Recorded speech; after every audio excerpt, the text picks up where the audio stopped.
जीव के ही जीवन, मेरे जीव के ही जीवन।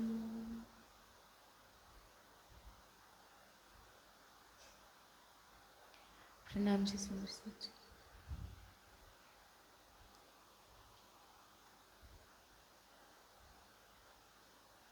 કાલે આપણે બીતકમાં સાંભળ્યું કે કેવી રીતે શ્રીજી હરિદ્વારમાં 1735નો સમય ચાલી રહ્યો છે ત્યારે 4 મહિના સુધી શાસ્ત્રાર્થ થાય છે મહાકુંભના મેળામાં. એક તરફ શ્રીજી છે અને બીજી બાજુ હિન્દુ મતપંથના જેટલા પણ વૈષ્ણવ સંપ્રદાયના 4 આચાર્ય, 10 નામ સંન્યાસ મતવાળા, એ 6 દર્શનોના વિદ્વાનો બધા જ ત્યાં છે. जिन जानो शास्त्रों में नहीं है शास्त्रों में सब कुछ, पर जीव सृष्टि क्यों पावही जिनकी अकल है તુચ્છ. જેમની પાસે સ્વપ્નની બુદ્ધિ છે, જે જીવો પાસે, એ સમજી શકતા નથી કે વેદ દર્શન જેમને માને છે એમાં કેવી રીતે એક પરમાત્માની ઉપાસના માટે લખાયું છે. અને એનું કારણ શું છે? કેમ કે લખનારે તો લાખો વર્ષોની સમાધિ લગાવી અને તપ કરીને એક જ્ઞાન પ્રાપ્ત કર્યું છે, પણ જે સમજી રહ્યા છે એમની પાસે સમાધિનું તપ નથી. એમની પાસે રીતંબરા પ્રજ્ઞા નથી, જે સમાધિ અવસ્થામાં પ્રાપ્ત થાય અને જેનાથી વેદ અને દર્શનોના ભેદ એમને જ્ઞાત થઈ શકે. અને આપણે એ પણ સમજ્યું હતું સુંદર સાચી કે એમની સ્થિતિ તો આપણા કરતાં સારી છે. આપણી પાસે જ્ઞાન તો એવું છે કે જે અક્ષર બ્રહ્મને જાગૃત અવસ્થામાં પણ ખબર નથી. હક તરફ જાને નૂર અક્ષર, દૂજા ન જાને કોઈ, પર બાતુન સુધ તિनको નહીં, હક ઇલમ દેખાવે સોય. પરમધામની અને રાજ્યનું જ્ઞાન 14 લોકના બ્રહ્માંડમાં કે અક્ષરની પંચ વાસનાઓ પાસે પણ નથી. ફક્ત અને ફક્ત અક્ષર બ્રહ્મ એમને જાણે છે, પણ બાતુન સુધ તિनको નહીં. અક્ષરાતીત કે માહોલ में प्रेम इशक बरतत, सो सुध अक्षर को नहीं, પિયા કે નિવિદ કેલી કરત. અક્ષર બ્રહ્મને પણ એ સુધી નથી કે રાજ્ય પોતાની બ્રહ્માત્માઓ સાથે, આપણી સાથે પરમધામમાં કેવી પ્રેમમય લીલા કરે છે. આપણી પાસે જ્ઞાન હોવા છતાં પણ એને સમજવાવાળી નિજ બુદ્ધિ અને જાગૃત બુદ્ધિ નથી. જ્ઞાન છે, પણ એ જ્ઞાનને સમજવા માટે જે બુદ્ધિ જોઈએ એ બુદ્ધિ આપણી પાસે છે નહીં. કેમ કે આપણે જ્યારે રાજ્યએ કીધું છે, જબ તુમ ભૂલે મુझको તબ ઇશ્ક ગયા ભૂલાય. જ્યારે આપણે રાજ્યને ભૂલી ગયા, પોતાની જાતને ભૂલી ગયા, તો પોતાની નિજ બુદ્ધિને પણ ભૂલી ગયા છે. નિજ બુદ્ધિ મતલબ પરાત્મની બુદ્ધિ, જેનાથી એ રાજ્યને રીઝાવે છે પરમધામમાં. અને ત્યારબાદ ગોવર્ધનભાઈ અને લાલદાસજી વચ્ચે મતભેદ થાય છે અને કારજકારણ બને છે. અને કુરાનની વાણીને સમજાવવા માટે સનદની વાણી અવતરિત થાય છે, જેમાં 42 પ્રકરણ છે. 30 પ્રકરણમાં કુરાનના જે 30 પારા છે એનું જ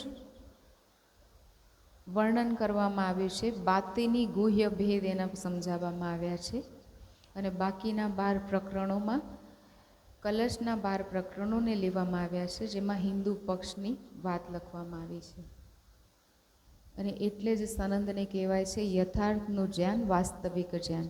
અને હવે શ્રીજીએ આદેશ કર્યો છે શેખ બદલજીને કે તમે આ સનંદની કિતાબ લઈને જાઓ અને ઔરંગઝેબ બાદશાહ સુધી આ પેગામને, સંદેશને પહોંચાડો. અને સનંદની કિતાબને હવે માથે રાખી અને શેખ બદલજી અનૂપ શહેરથી દિલ્હી જવા માટે નીકળી ગયા છે. शेख बदल विदा हुए चले तरफ सुल्तान, सनंदे सिर पर बांध ले दिल में ईमान. અક્ષરાતીત શ્રીજીની ઉપર પૂર્ણ ઈમાન લઈને ચાલી રહ્યા છે. એમને શ્રીજીના હૃદયમાં પંચભૌતિક તન છે તો પણ એમને સંત, મહાકવિ, મહાપુરુષ કે દુનિયાની કોઈ પણ ઓળખાણ નથી. શું માનીને એમના પર ફિદા થયા છે? સાક્ષાત મારા ધામના ધણી છે. સુંદરસાજી આપણને થાય કે આપણા માનવા ના માનવાથી શું ફેર પડે? એમના દિલમાં અક્ષરાતીત છે તો છે ને. એમને ફેર નથી પડતો પણ ભાવથી આપણામાં ઘણો ફેર પડશે. એકવાર રામકૃષ્ણ પરમહંસની પાસે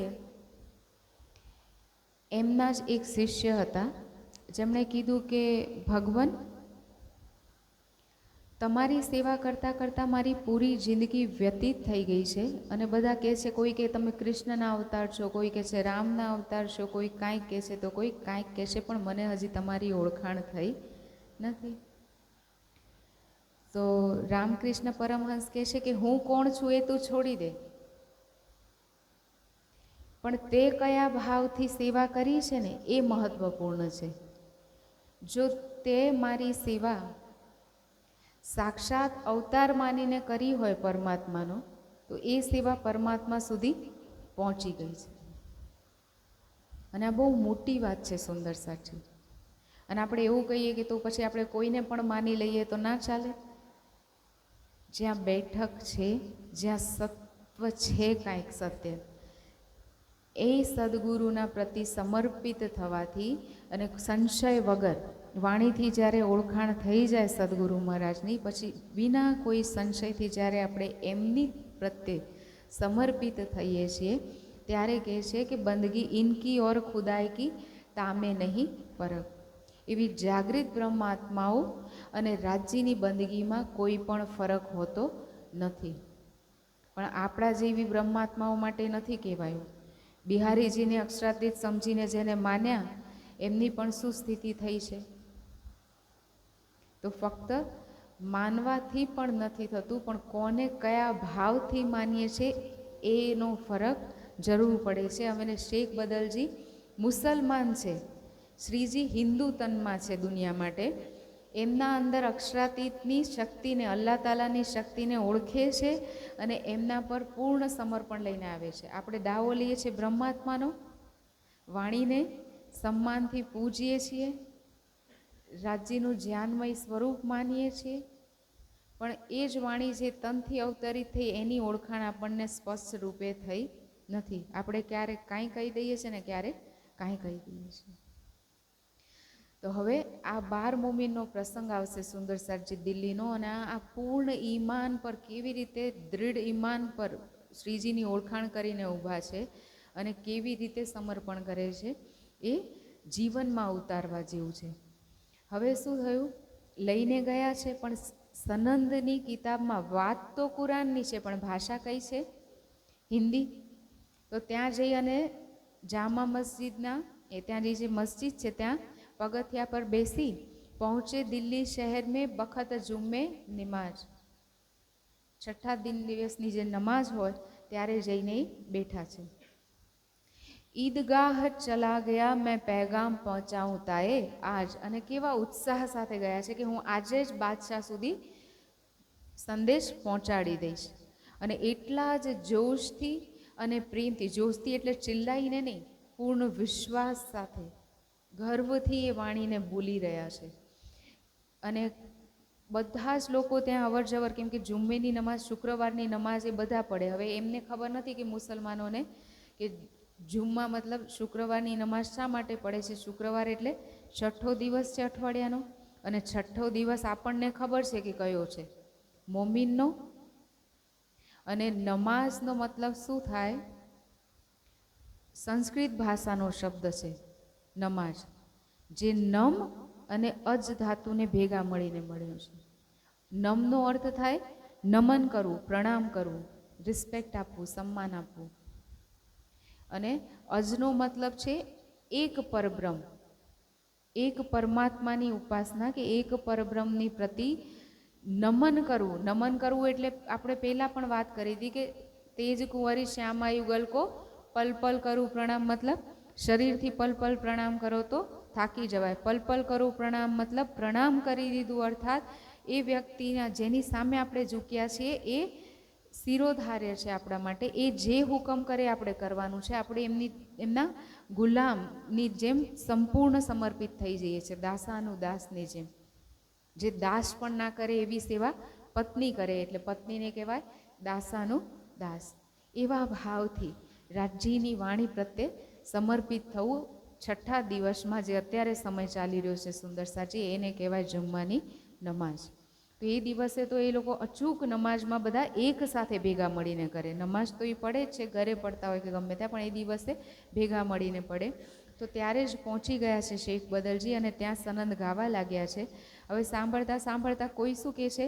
કોઈ કહે હિન્દવી મીને, કોઈ કહે છે આ તો હિન્દુસ્તાની ભાષામાં લખાયા છે અને એટલા માટે અમને સ્વીકાર નથી. વાત તમે જે કહો છો એ અમને સમજમાં પણ આવે છે અને સાચી પણ છે, પણ હમે રવા નહીં ઇસ ઠામ, પણ અમે એને સ્વીકાર કરી શકીશું નહીં. કેમ કે સરાતોરાનું રાજ્ય છે, શરિયતનું રાજ્ય છે, અને શરિયતના જે નિયમો છે એ કહે છે કે ગેર મુસ્લિમ, મતલબ જે મુસલમાન નથી એમને ક્યારેય કોઈ પણ ઉર્દૂનું મતલબ કુરાનનું કે હદીસનું સાહિત્ય વાંચવાનો અધિકાર નથી, અને એમની ખુદાની કે કુરાનની વાત કરવાનો પણ એમને કોઈ પણ અધિકાર છે નહીં. જો એવું કરશે તો એમને ધડસીડથી અલગ.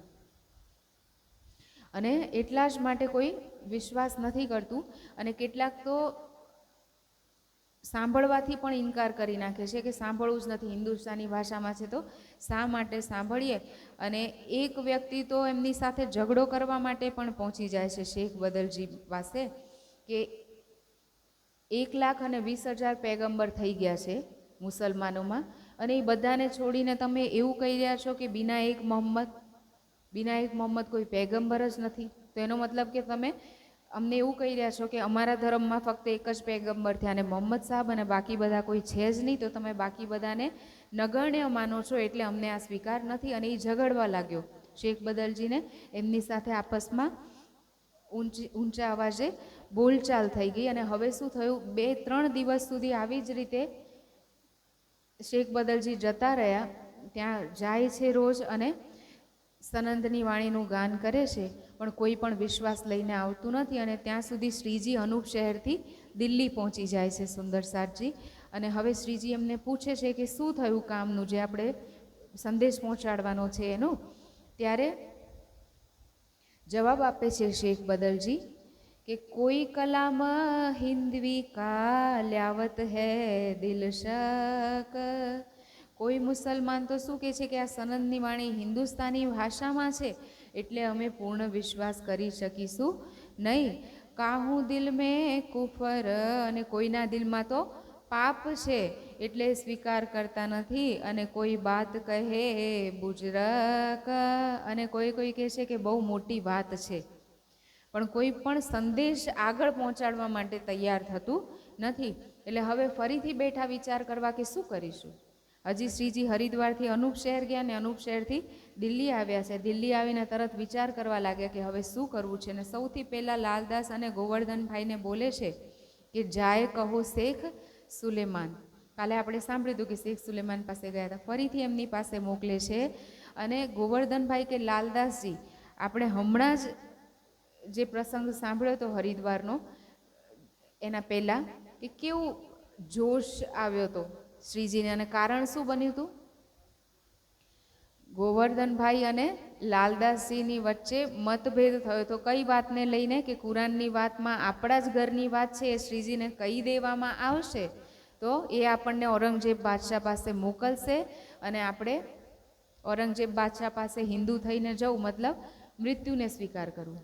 તો શ્રીજીને આ ના કહીએ તો, અને લાલદાસજીનું ઈમાન અટૂટ છે. એ જઈને શ્રીજી એમને કીધું કે ચાહે ધર્મની રાહ પર ધર્મયુદ્ધ માટે સિરફા કરે જીવ કા, જે સરને બચાવીને રાખે અને સકૂચે જીવ દે, એને શું કહેવાયું છે વાણીમાં, આગ પડો તીન કાયરો જો ધામ કી રાહ ન લે, સિરફા કરે સિરકા ઓર સકૂચે જીવ દે. જે રાજ્યની પરમધામની વાણી મળ્યા પછી એ રાહ ના લે, પરમધામની જે વાણી બતાડી રહી છે અને ગળાને મતલબ શરીરને જીવિત રાખવા માટેનો મોહ હોય, એને આસક્તિ હોય શરીરથી, તો એને મોમિન કહેવાય નહીં. અને લાલદાસજી જોશ ઉત્સાહમાં ગોવર્ધનભાઈને કહી દે છે અને પછી કારણ બને છે. શ્રીજીને જોશ આવી જાય છે જ્યારે આ વાતની ખબર પડે છે અને એમને કીધું કે બધાને બધું સોંપીને પોતે અનુપ શહેર જવા નીકળી જાય છે. હવે વિચાર કરો, આટલી મોટી વસ્તુ થઈ ગઈ કે શ્રીજીએ બધાને બધું આપી અને અનુપ શહેર જવા માટે નીકળી ગયા છે, અને તેમ છતાં પણ અને મતભેદ તો હતો જ. અને હવે હરિદ્વાર જઈને આવ્યા છે શ્રીજી, અને પછી આ પ્રસંગ બન્યો. હવે શું કે છે, લાલદાસજી અને ગોવર્ધનભાઈને સાથે મોકલી રહ્યા છે અને બંને ના પાડતા નથી, પ્રેમથી જાય છે. તો એનો મતલબ જેવી રીતે શ્રીજીના મનમાં બિહારીજી માટે સંદેશ ઊભો થયો તો તેમને ગાંઠને શું કરી હતી, તરત પોતાને સમજાવીને જાગણી તરફ વાળી દીધું તું મનને, પણ બિહારીજી એને ગાંઠને ઓર વધારે હજી પણ મોટી કર્યા કરશે. દિલમાં ક્યાંય ધ્યાન સિવાય કે રાજ્ય સિવાય કશું રાખતા નથી. અને એટલા જ માટે હવે શ્રીજીએ જ્યારે શેખ બદલજીને પાસે ગોવર્ધનભાઈ અને લાલદાસજીને પહોંચાડ્યા છે ત્યાં આગળ, તો બિલકુલ ના હા કશું પણ કીધા વગર શેખ સુલેમાન પાસે જાય છે. એવું પણ નથી કહેતા કે હમણાં તો અમે જઈને આવ્યા, એમનામાં કશું છે નહીં, ફરીવાર જવાની જરૂર નથી. સમર્પણ છે પૂરું. અને શ્રીજીએ કીધું તો હુકમ સિર ચડાવીને પહોંચી ગયા છે ત્યાં. અને ત્યાં જઈને શું થયું, સુંદરસાજી એવું કહે છે કે હું તમને આજે મળાવું, કાલે મળાવું બાદશાહને. બાના કર્યા કરે છે પણ મળાવતા નથી. અને પછી વધારે કહેવાથી એવું કહે છે કે તમે પહેલાં હિન્દુ ભેષને છોડીને આવો, અમારા જેવો ભેષ લઈને આવો તો તમને મળાવું, કેમ કે હિન્દુસ્તાની ભેષમાં રાજા કોઈને મળશે નહીં. એટલે લાલદાસજીને અને ગોવર્ધનભાઈને થાય છે કે આમ ખરેખર આમની નિયતમાં ખોટ છે, મળાવવા માગતા નથી અને બાના કરે છે. એટલે હવે શું કરે છે, એ પાછા આવી જાય છે અને લાલ દરવાજા છોડ કે આય સરાય રોહિલા ખાન, અને લાલ દરવાજાની હવેલીમાં રહેતા હતા, ત્યાંથી ક્યાં આવી ગયા છે, સરાય રોહિલ્લા ખાન.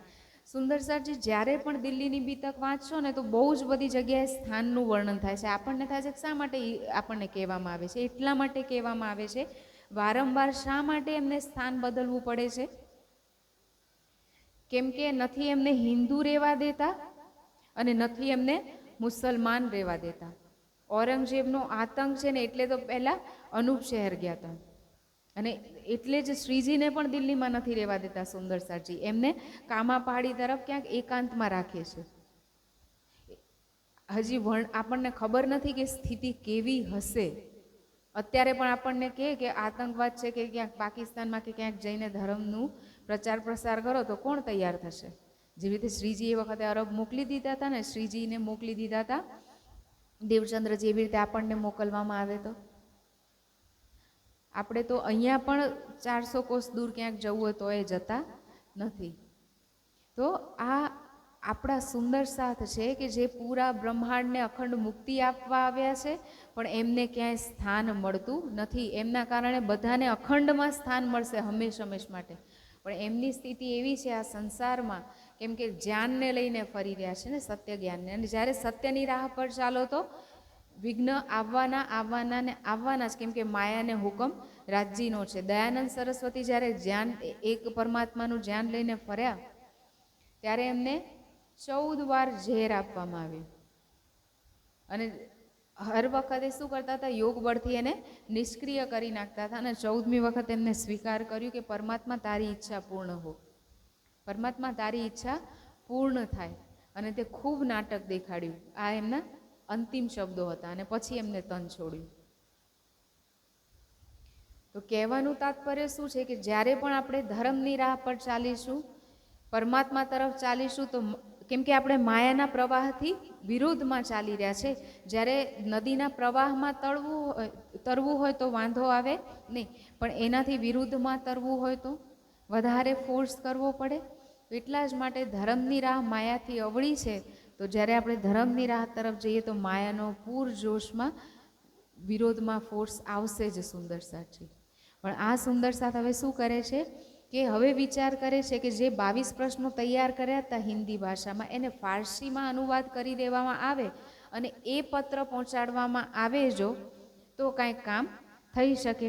એટલા માટે હવે શું કરે છે કે દયારામભાઈ ત્યાં બેઠા હોય છે, જે દિલ્હીમાં જ જાગૃત થયા છે, દિલ્હીના જ સુંદર સાથ છે. એમને શ્રીજી કહે છે કે તું ફારસી ભાષામાં કોઈ અનુવાદ કરે હિન્દીથી ફારસીમાં, એવા કોઈ મુલ્લાને બોલાવી આવ. તો ત્યાં એક મુલ્લાનો એક યુવાન દીકરો છે જેનું નામ છે કાયમુલ્લા. એને દયારામભાઈ બોલાવી આવે છે, જે પૈસા કે માસિક એને આટલા રૂપિયા આપવામાં આવશે અને એ રૂપિયાની લાલચમાં સેવા કરવા માટે તૈયાર થઈ જાય છે.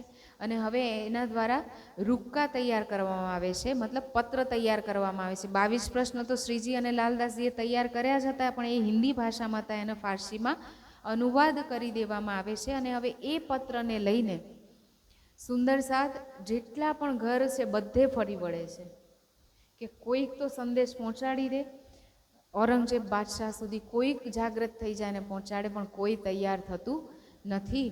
અને ત્યારે પુકાર કરી ઘર ઘર સબ દેખે મુર્દાર. બધા જ કેવા છે? મુર્દાર. મુર્દાર એટલે માયાની તરફ તો જીવતા છે, પરમાત્માની રાહ તરફ ચાલવા માટે મુર્દાર છે, એમનામાં તાકાત છે નહીં. અને પછી જે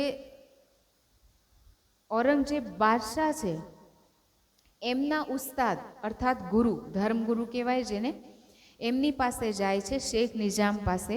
અને ત્યાં પણ કેટલાક દિવસ સુધી વાર્તાલાપ કરવા માટે જાય છે, પણ એ પણ તૈયાર થતા નથી ઔરંગઝેબ બાદશાહને સંદેશ પહોંચાડવા માટે. અને ત્યારે જ એક સોદાગર અર્થાત વ્યાપારી સુરતથી આવ્યા હોય છે, જે શ્રીજીને પ્રણામ કરવા આવે છે. તો એમને કીધું કે આ બધી વાત એમને સાંભળી કે કુરાન પક્ષીને બધી વાત ચાલી રહી છે ઔરંગઝેબને સંદેશ પહોંચાડવાની. તો એમને કીધું કે મારી પાસે એક કુરાનનું એક સાહિત્ય છે મુસલમાનનું, અને જેને કહે છે દજ્જાલનામા, જેમાં દજ્જાલની બધી હકીકત કીધી છે, વાસ્તવિકતાનું વર્ણન છે. તો હું એ તમને આપી શકું. તો હવે શ્રીજી લાલદાસજીને મોકલે છે. કહી તો દીધું, પણ હવે એના મનમાં કુફર આવી ગયું છે. શ્રીજીની સામે તો વાઇબ્રેશન્સ એવા છે તો બોલી નાખ્યું, પણ હવે જેમ ઘરે જાય છે તો હવે એમને માયા આવી ગઈ કે કદાચ રખેને ઔરંગઝેબને ખબર પડી જાય કે મેં આપ્યું તો હિન્દુને, દજ્જાલનામાં મુસલમાનનું સાહિત્ય છે, અને હિન્દુને આપી દીધું તો મારું તો. એટલે હવે એ રોજ રોજ જાય છે લાલદાસજી એમની પાસે, રોજ કહે છે કે આજે કાંઈક બાનું ને કાલે કાંઈક બાનું. અને પછી એક દિવસ કહે છે કે ના, દજ્જાલનામા તો મને મળતું નથી, તફસીરે હુસૈની તમને આપું. હવે એ બોલતા બોલી નાખ્યું. તફસીરે હુસૈની એટલે શું? લાલદાસજીએ પૂછ્યું તો કે કુરાનનું જ ફારસી ભાષામાં અનુવાદ છે. એટલે લાલદાસજીને થયું કે સારું, હું શ્રીજીને પૂછીને કહું. હવે શ્રીજી, વિચાર કરો સુંદર સાજી, લાલદાસજીનું સમર્પણ કેવું છે, એ કોઈ પણ વાત શ્રીજીને પૂછ્યા વગર કરતા નથી. પૂર્ણ સમર્પણ આને કહેવાય. એવું નથી કે એમનામાં આવડત નથી. વિચાર કરો કે એમનામાં આવડત ના હોય તો શ્રીજી મળ્યા એ પહેલાં પૈસામાં કોઈ એમને કમી નહોતી, અને તેમ છતાં પણ ભાગવતનું એમને કેટલું જ્ઞાન હતું. ભાગવતનું જ્ઞાન હોવાના કારણે શ્રીજીના દ્વારા જ્યારે અખંડ વ્રજ અને રાસની વાત કરવામાં આવી તો એમને ખબર પડી ગઈ, વિદ્વાન હતા. આપણે તો અત્યારે પૈસા હોય ને તો એ ધર્મથી કોસો દૂર હોય. આપણે હમણાં આ કોના લગ્ન થયા, અંબાણીના રાઈટ, પૂરા બ્રહ્માંડને ખવડાવી શકે એટલો ખર્ચો એમને એના પાછળ કરી નાખ્યો છે. શું મળ્યું એમને? અને એટલું જ જો પરમાત્માની વાણીને ફેલાવવામાં કે ચલો એ પણ નહીં, ગરીબોને ભોજન કરાવવામાં કે ગરીબોના આવાસ માટે એમને બનાવ્યું હતું. કેટલા ગરીબો જે છે એ એનાથી પૂરી જિંદગી ભોજન કરત અને એને કેટલી દુઆ આપત, જે એના અને પરમાત્મા તરફનું જે દૂરી છે એ ઓછી કરત. પણ વિચાર કરો, પ્રાણી જેવું જીવન છે, વિવેક જ નથી માણસમાં. અને એમને શું છે? પદ અને પ્રતિષ્ઠા, નામના. આ નામના પણ વિવેક ક્યાંથી આવે? અને એમનું તો છોડો, આપણા સુંદર સાથે શું કરે છે?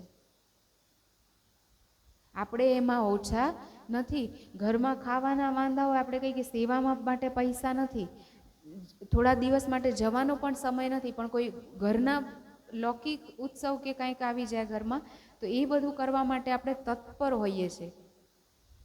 ત્યારે તો ઉધાર લઈને ઘી પીવો. તો આ બુદ્ધિ ક્યાંથી આવે? તમોગુણના કારણે. અને તમોગુણ કેવી રીતે આવે? જેવું અન્ન એવું મન. અને કેવું કે વધારે નહીં, થોડું થોડું. પણ ઝેર તો ઝેર જ છે. જરા હોસી જુલમ, તુમ જાનોગે ये नेक है पर जरा होसी जुलम. તમને થશે કે આટલું તો છે, પણ બીજમાંથી વૃક્ષ થતા વાર લાગશે નહીં. સુંદર સાચી.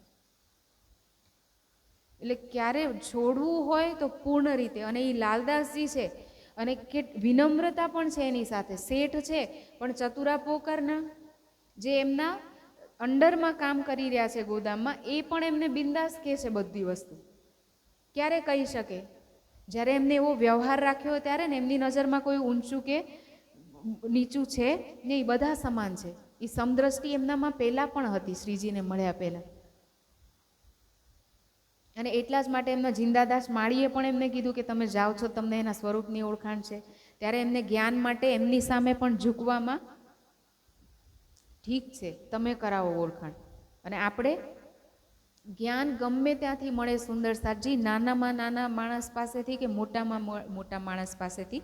નાના મોટા હું ઉંમરથી કહું છું, બાકી વ્યક્તિને નાનું અને મોટું કોણ બનાવે છે? ઉંમરથી નથી બનતા. એની વિનમ્રતા કેટલી છે, એના ગુણ કેટલા છે, એ એને નાનું કે મોટું બનાવે છે, કે એને અનુભવ કેટલો છે. ભણતરથી ગણતર થાય નહીં.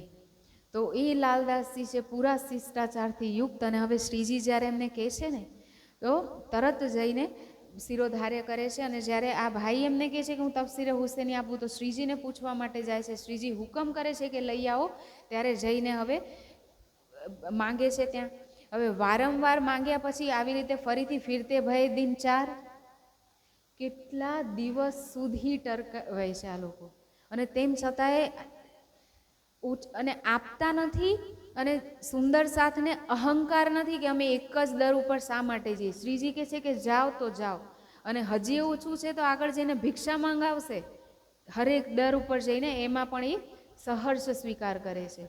સમર્પણ કર્યું છે સાક્ષાત રાજ્ય માનીને. તો રાજ્ય મને ને તમને કાંઈક કહે તો આપણે ના કહીએ? તો એ ના કહેતા નથી. જેવી રીતે રાજા હરિશ્ચંદ્ર વેચાઈ ગયા પછી એમની કોઈ ઈચ્છા નથી, એવી રીતે આ લાલદાસજી છે એ સમયના સુંદર સાથ છે, સુંદર સાથજી. અને એ આપણને શીખવાડે છે કે સમર્પણ વગર કશું થાય નહીં. અને હવે શું થાય છે કે દયારામભાઈ ત્યાં બેઠા હોય છે. જ્યારે લાલદાસજી આવીને કહે છે કે એ આપવા માટે તફસીરે હુસેની તૈયાર થતા નથી, તો દયારામભાઈ કહે છે કે શ્રીજી તમે મને હુકમ કરો ને, જો તમારો હુકમ હશે ને આશીર્વાદ હશે તો આ કામ હું કરી આપું. તો શ્રીજી ખુશ થઈ જાય છે. અને દયારામભાઈ તો ત્યાંના દિલ્હીના જ છે. હવે એ શું યુક્તિ કરે છે કે એમના વ્યાપારી મિત્રો ઘણા બધા હતા, તો મુસલમાન પાસે જાય છે દુકાન પાસે, ને એમને કહે છે કે મારા અમુક વ્યાપારી મિત્રો એ ક્યાંક બહારગામ રહે છે અને એમને આ બુક મંગાવી છે, તમે મંગાવી આપો તો એ દોસ્તનું, એ જો મુસલમાન દોસ્ત છે જે બહાર રહે છે, એની ઉપર બહુ મોટો ઉપકાર થશે. તો હવે દુકાનવાળા એને મંગાવીને આપે છે. દયારામજી એ વખતે એમને 40 રૂપિયા આપે છે અને 2 રૂપિયા એમને પાછા મળે છે. બહુ જ ખુશીથી સિર પર ચડાવીને લઈને શ્રીજીના ચરણોમાં રાખે છે. અને વર્ણન કેવું કરવામાં આવે છે? ખુશાલ હુઆ દયારામ જાય લગા સિર મેરા. પહાડમાં સર જઈને લાગ્યું ને સુમેરુ પર્વત જેવું. એટલો ખુશ થઈને આવે છે દયારામજી. અને કોના ચરણોમાં? શ્રીજીના ચરણોમાં. કે કાંઈક તો મળ્યું. કેમ કે વિચાર કરો, કોઈ કિતાબ નથી આપતું, કોઈ પત્ર નથી આપતું, તો આટલું પણ મળ્યું છે. તો સુંદર સાથને ખુશી થાય છે કે રાજ્યની મેરથી કાંઈક સીધું થયું છે કે જેથી શ્રીજીના હૃદયને આનંદ મળશે. અને હવે શું થાય છે સુંદર સાજી? શ્રીજી બહુ જ ખુશ થઈ જાય છે. શ્રી રાજ ભયે ખુશાલ, અને ખુશ થઈને બસ ખાલી ખુશ થઈને કિતાબને રાખી નથી દેતા કપડામાં લપેટીને. શું કરી રહ્યા છે? ઇન સમય કાયમ કે તફસીર દહી આગે. કાયમુલ્લાને રાખ્યા છે ને, જેમની પાસે ફારસી ભાષામાં અનુવાદ કરાવતા હતા, એમને તફસીરે હુસેની તરત આપી દીધી અને કહે છે કે આના અર્થ કે. કોણ કહે છે? શ્રીજી. કોને કહે છે? કાયામુલ્લાને. અને હવે એ અર્થ કરીને સમજાવવાનું એમને શરૂ કર્યું છે. જે ફારસીમાં લખ્યું છે એને હિન્દી લિપિમાં કર્યા છે. કુરાન ઉર્દુમાં છે, જેનું ફારસીમાં ટ્રાન્સલેશન અનુવાદ છે તફસીરે હુસેની, અને એના અર્થ કરવાના શરૂ કર્યા છે. અને હવે શ્રીજી એવા ખુશ થાય છે. સૌથી પહેલાં પ્રથમ ઇન્ના ઇન્જુલના સુરત વાંચી એમને, તો એમાં જામે તીન તકરાર, વ્રજ, રાસ અને જાગણીના વિષયમાં લખ્યું છે. તો શ્રીજીને થયું કે એ તો વહી બાત હૈ જો હમકો કહી તીત. ધણી શ્રી દેવચંદ્રજી કહેતા હતા તો એ જ વાત છે, બધી આપણા ઘરની જ વાત. અને પછી બીજી સુરત વાંચી એમને ઇન્ના આતેના સુરત, અલગ અલગ પ્રકરણ કે પારા હોય સુંદર સાજી. તો એમાં તો પરમધામનું વર્ણન છે. જમના તાલ પાલકી હકીકત પાઈ તબ, એમાં જમનાજીનું વર્ણન છે, કેવી રીતે હોજકોસર તાલમાં જઈને સમાય છે, કેવી રીતે નૂરી પાલ આવી છે હોજકોસરની ચારે તરફ, આ બધું જ વર્ણન કરેલું છે. હવે શ્રીજીને સાંભળીને એટલી ચોટ લાગી જાય છે દિલમાં, અને એવી સ્થિતિ થઈ જાય છે કે 3 રોજ લગ સેજ સે ઉઠ ન શકે તબ. 3 દિવસ સુધી શ્રીજી સેજ્યા પરથી ઉઠ્યા નથી. 3 દિવસ ને 3 રાત બેસી રહ્યા છે કે બસ પૂરું કરી નાખીએ કે અંદર શું શું વર્ણન છે, કેવી તડપ છે શાકુંડલને શાકુમારને જગાવવાની અને જલ્દીથી વાપસ ઘરે જવાની. સુંદર સાચી આ છે ઇન્દ્રાવતી સખી, કેમ કે એને પોતાનું સર્વસ્વ સમર્પિત કરી દીધું છે અપ્સરા જેલ મહારાજજીને. અને હવે એ તન ચાલી તો રહ્યું છે, પણ હૃદયમાં એક જ ટીસ છે. એટલે કહે છે કે મેરે દિલ કે દર્દ કી એક સાહેબ જાને બાત, એસા કોઈ ના મિલ્યા જાસો કરું વિખ્યાત. આવા સુંદર સાથ છે સુંદર સાથજી, કે સાક્ષાત અક્ષરાતીત સમજી રહ્યા છે. અને તેમ છતાં ઇન્દ્રાવતી સખી કહે છે કે હું મારું દિલ ખોલી શકું એવું મને આ સંસારમાં ધણી તારા સિવાય કોઈ નથી મળ્યું. અને એટલે જ તડપી રહ્યા છે. જ્યારે આ સેવાનું કામ જે રાજજીને એમના તનથી લેવાનું છે, પન્નાજીમાં પહોંચશે, વાણી અવતરિત થઈ ગઈ ને એ જ પલે એ કહે છે કે અભમ રહ્યો ન જાઓ હી મૂલ મિલાવે બિન, અભમ ચલે ધામ કો સાથ અપના લે. ધણી બસ હવે મારા તનથી જે કરવાનું તે કરી લીધું, હવે હું એક પલ પણ તારા વગર શ્વાસ લઈશ નહીં. અને તરત જ એ પોતાની લીલાને અંતર્મુખી કરી દેશે. આ તડપ છે. અને હવે શું થાય છે સુંદર સાજી? 3 દિવસ અને રાત બેસીને સાંભળ્યા કરે છે. અને પછી સાંભળીને પોતાના સુધી નથી રાખતા. વાણીમાં શું કીધું છે? તું કહીએ અપને સાથ કો જો તુજે ખુલે વચન. તો એ જ ઇન્દ્રાવતી સખી શું કરે છે હવે? સાથ આગે બેઠ કે ચર્ચા કરી બનાએ. બધા જ સુંદર સાથને ચર્ચા કરીને ખુશ થઈને કહે છે કે દેખો આમાં તો આપણા પરમધામની જ વાત છે. એહ ખુશાલી અપની પહોંચાઈ સબ સાથ. અને ફક્ત ત્યાં બેઠા છે એટલા સુંદર સાથ નહીં, જ્યાં જ્યાં જેટલા પણ સુંદર સાથ છે બધાને કહે છે કે પત્ર લખીને મોકલો. કેમ કે રાજજી જે સામે હશે એના જ હશે એવું નહીં સુંદર સાથજી, એ બધાના છે. અને દરેક બ્રહ્માત્માને જે જેની સાથે જોડાય છે, જાગો અને જગાવો. 3 દિવસ 3 રાત સુધી સાંભળ્યું, બધા સુંદર સાથ છે એમને પ્રત્યક્ષ આનંદ આપ્યો, અને જે નથી એમની માટે પણ. અને કેવી રીતે? અહીંયાની માં પણ હોય ને, 2 દીકરા હોય, ખીર કે કાંઈક બનાવી હોય, તો જે દીકરો નથી ને ઘરે એના માટે ભાગ પેલા કાઢશે. તો આ તો અનંત માવના હૃદયમાં જેને પ્રેમ ભર્યો છે, અને એ એના દિલની સામે અનંત પ્રેમની એક બૂંદની બૂંદ પણ નથી સુંદર સાચી. તો એ કેવો પ્રેમ કરશે સુંદર સાથને? તો તરત જ પત્ર લખીને બધાને પહોંચાડે છે. બધાને પહોંચાડે છે એટલે ટેલિગ્રામ નથી કરતા, કે વોટ્સએપ કે ઈમેલ નથી સુંદર સાથજી, પહોંચાડવા માટે પણ આપણા જ સુંદર સાથ ચાલીને જાય છે કેટલાય મહિનાઓ સુધી. કેટલાક સુંદર સાથ તો કાનજીભાઈનું નામ તમે સાંભળશો, આખી જિંદગી પત્ર વ્યવહાર. એ નથી વિચારતા કે મારી આત્માનું શું થશે. સમર્પણ આને કહેવાય, ત્યાગ આને કહેવાય કે પોતાની બુદ્ધિ કામ કરે નહીં. જો હુકમ જે તમે કહો, જ્યાં જાનો ત્યાં રખો ધની તુમારી મેં. મને તમે જે સેવા આપો, અને એ સુંદર સાથ જઈને એમાં બિલકુલ બી પાછા વળીને જોતા નથી. પોતાનું તન મન જીવ ન્યોછાવર કીનો. સુંદર સાથજી પૂરી બીતકમાં મને કહેજો કે ક્યારે આરતી ઉતારે છે. ગાતા નથી, કરીને દેખાડે છે. અને હવે પત્ર લખીને ઉદયપુર મોકલે છે. સુનિયો ભીમ મુકુંદજી, ઉદ્ધવ કેશવ શ્યામ, હમ પાતી પડી મોહમ્મદ કી, સબ હકીકત પાઈ ધામ. સુંદર સાથને મોકલે છે પત્ર. કોને કોને? ભીમ મુકુંદજી. આ બધા છે ને સુંદર સાથને અલગ અલગ સ્થાને શ્રીજી સંદેશ આપવા માટે મોકલતા હતા કે આ રાજાને જગાડો, ઓલાને જગાડો, ઓલાને જગાડો. તો એ બધાને પત્ર લખીને મોકલે છે કે હમ પાતી પડી મોહમ્મદ કી. મોહમ્મદ સાહેબનો પત્ર એટલે કુરાન. અને સબ પાઈ હકીકત ધામ. અને એમાં કોની હકીકત છે? આપણા ધામની, આપણા ઘરની જ વાત છે. એમાં કોઈ સંકોચની વાત નથી. હવે સુંદર સાજી એક તરફ તો શ્રીજી છે અને એક તરફ આપણા બિહારીજી મહારાજ છે. એમને હવે ચેન નથી. શું થયું છે કે બેઠા બેઠા જો આળસુ વ્યક્તિ હોય તો કુબેરનો ખજાનો એ ખાલી થઈ જાય. એક તો કઠોર સ્વભાવ, બીજું જ્ઞાન નથી. એટલે હવે સુંદર સાથ છે એ આવવાના ઓછા થઈ ગયા છે અને આર્થિક રીતે પણ હવે સદ્ધરતા નથી. એટલે હવે એમને યાદ આવી છે શ્રીજીની. અને એટલે જ ત્યાંથી હવે પોતે તો આવે નહીં. કોને મોકલે છે? પ્રેમજી, સંઘજી અને નાગજી. આ ત્રણ સુંદર સાથને મોકલે છે, જેમને સદગુરુ ધણીશ્રી દેવચંદ્રજી પાસેથી તારતમ લીધો હતો કે મહારાજને સમજાવો. એટલે હવે એ આવે છે દિલ્હીમાં.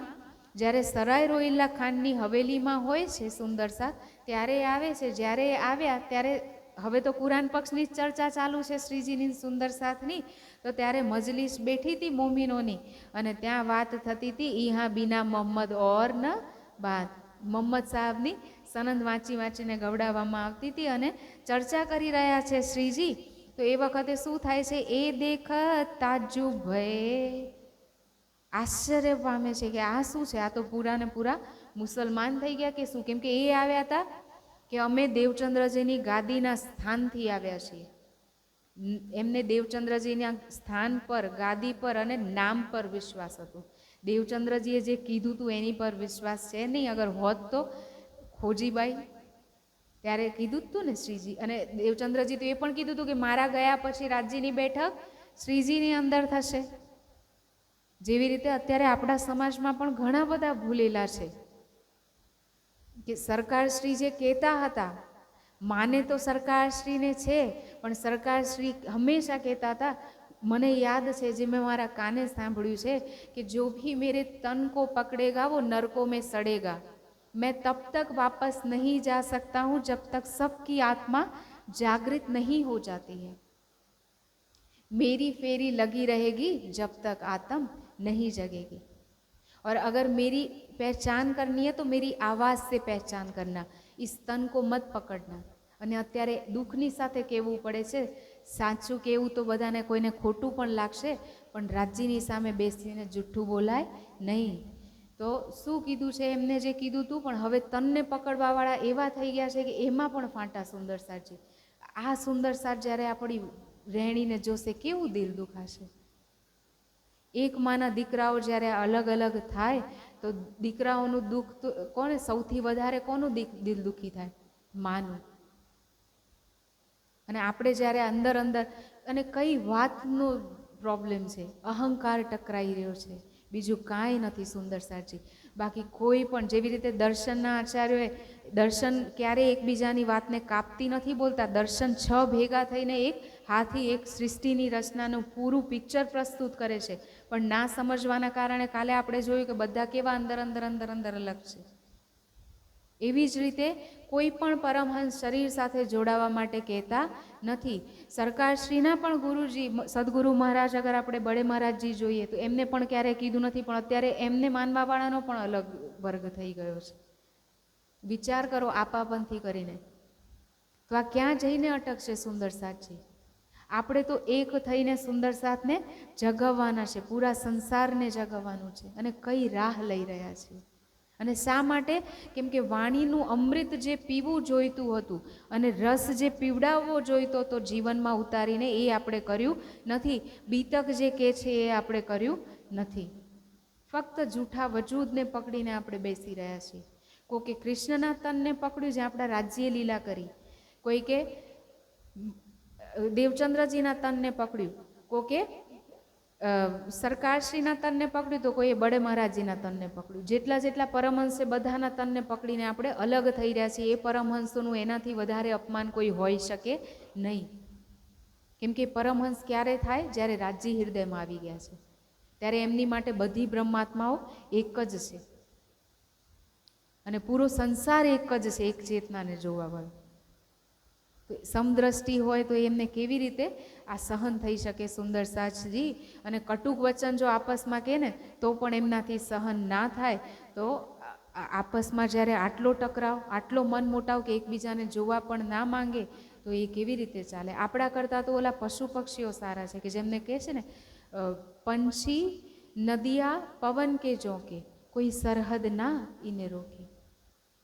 કોઈ પણ પક્ષીઓ માટે કોઈ સરહદ છે? પવનના ઝોંકાને કોઈ સરહદ છે? નદીઓના પ્રવાહને કોઈ સરહદ નડે છે? પણ આ ઇન્સાન એવો છે ને, જેને આ સરહદો બનાવીને ઝઘડા ઊભા કર્યા છે. અને એવા જ ક્યાંક આપણે પણ છીએ સુંદર સાથજી. પણ આ સુંદર સાથ આપણને સમજાવી રહ્યા છે. અને હવે પૂરા જોશથી આમને શ્રીજી તો ચર્ચા કરી રહ્યા છે ને, પ્રેમજી, સંઘજી અને નાગજીના મનમાં હવે એમ થાય છે કે આ કેવી મુસલમાનોનું વાત કરે છે. શ્રીજી એમને એકાંતમાં બેસાડી અને બહુ જ પ્રેમથી સમજાવે છે કે જો બાત કહી મોહમ્મદને સોહી રૂઅલ્લાહ કલામ. રૂઅલ્લાહ અર્થાત શ્યામાજી, ધણી શ્રી દેવચંદ્રજીના દિલમાં બેઠા હતા. એમને જે વાત કીધી છે એ જ અક્ષરની આત્માએ મોહમ્મદ સાહેબના તનમાં કીધી છે. જ્યારે શ્રીજીએ એક કરીને સનંદની વાણીથી દેખાડી દીધી, તો એમને ઈમાન આવી ગયું. ગાવાથી નથી આવ્યું, ચર્ચા, જાન ચર્ચા સાંભળવાથી ઈમાન આવ્યું. અને હવે શું થાય છે સુંદર સાથજી? એમને કીધું કે તબ અપની જુબાન સો બાતે કહી ઈમાન, કે શ્રીજી અમને ઈમાન આવી ગયું છે. અને જ્યારે શ્રીજી જોશમાં ચર્ચા કરતા હતા, તો એમને શ્રીજીની અંદર ધણી શ્રી દેવચંદ્રજીના પણ દર્શન થઈ જાય છે. અને હવે સ્વીકાર કરે છે, હમ શ્રી દેવચંદ્રજી કો ઈત દેખે ભાઈ હમકો પહેચાન.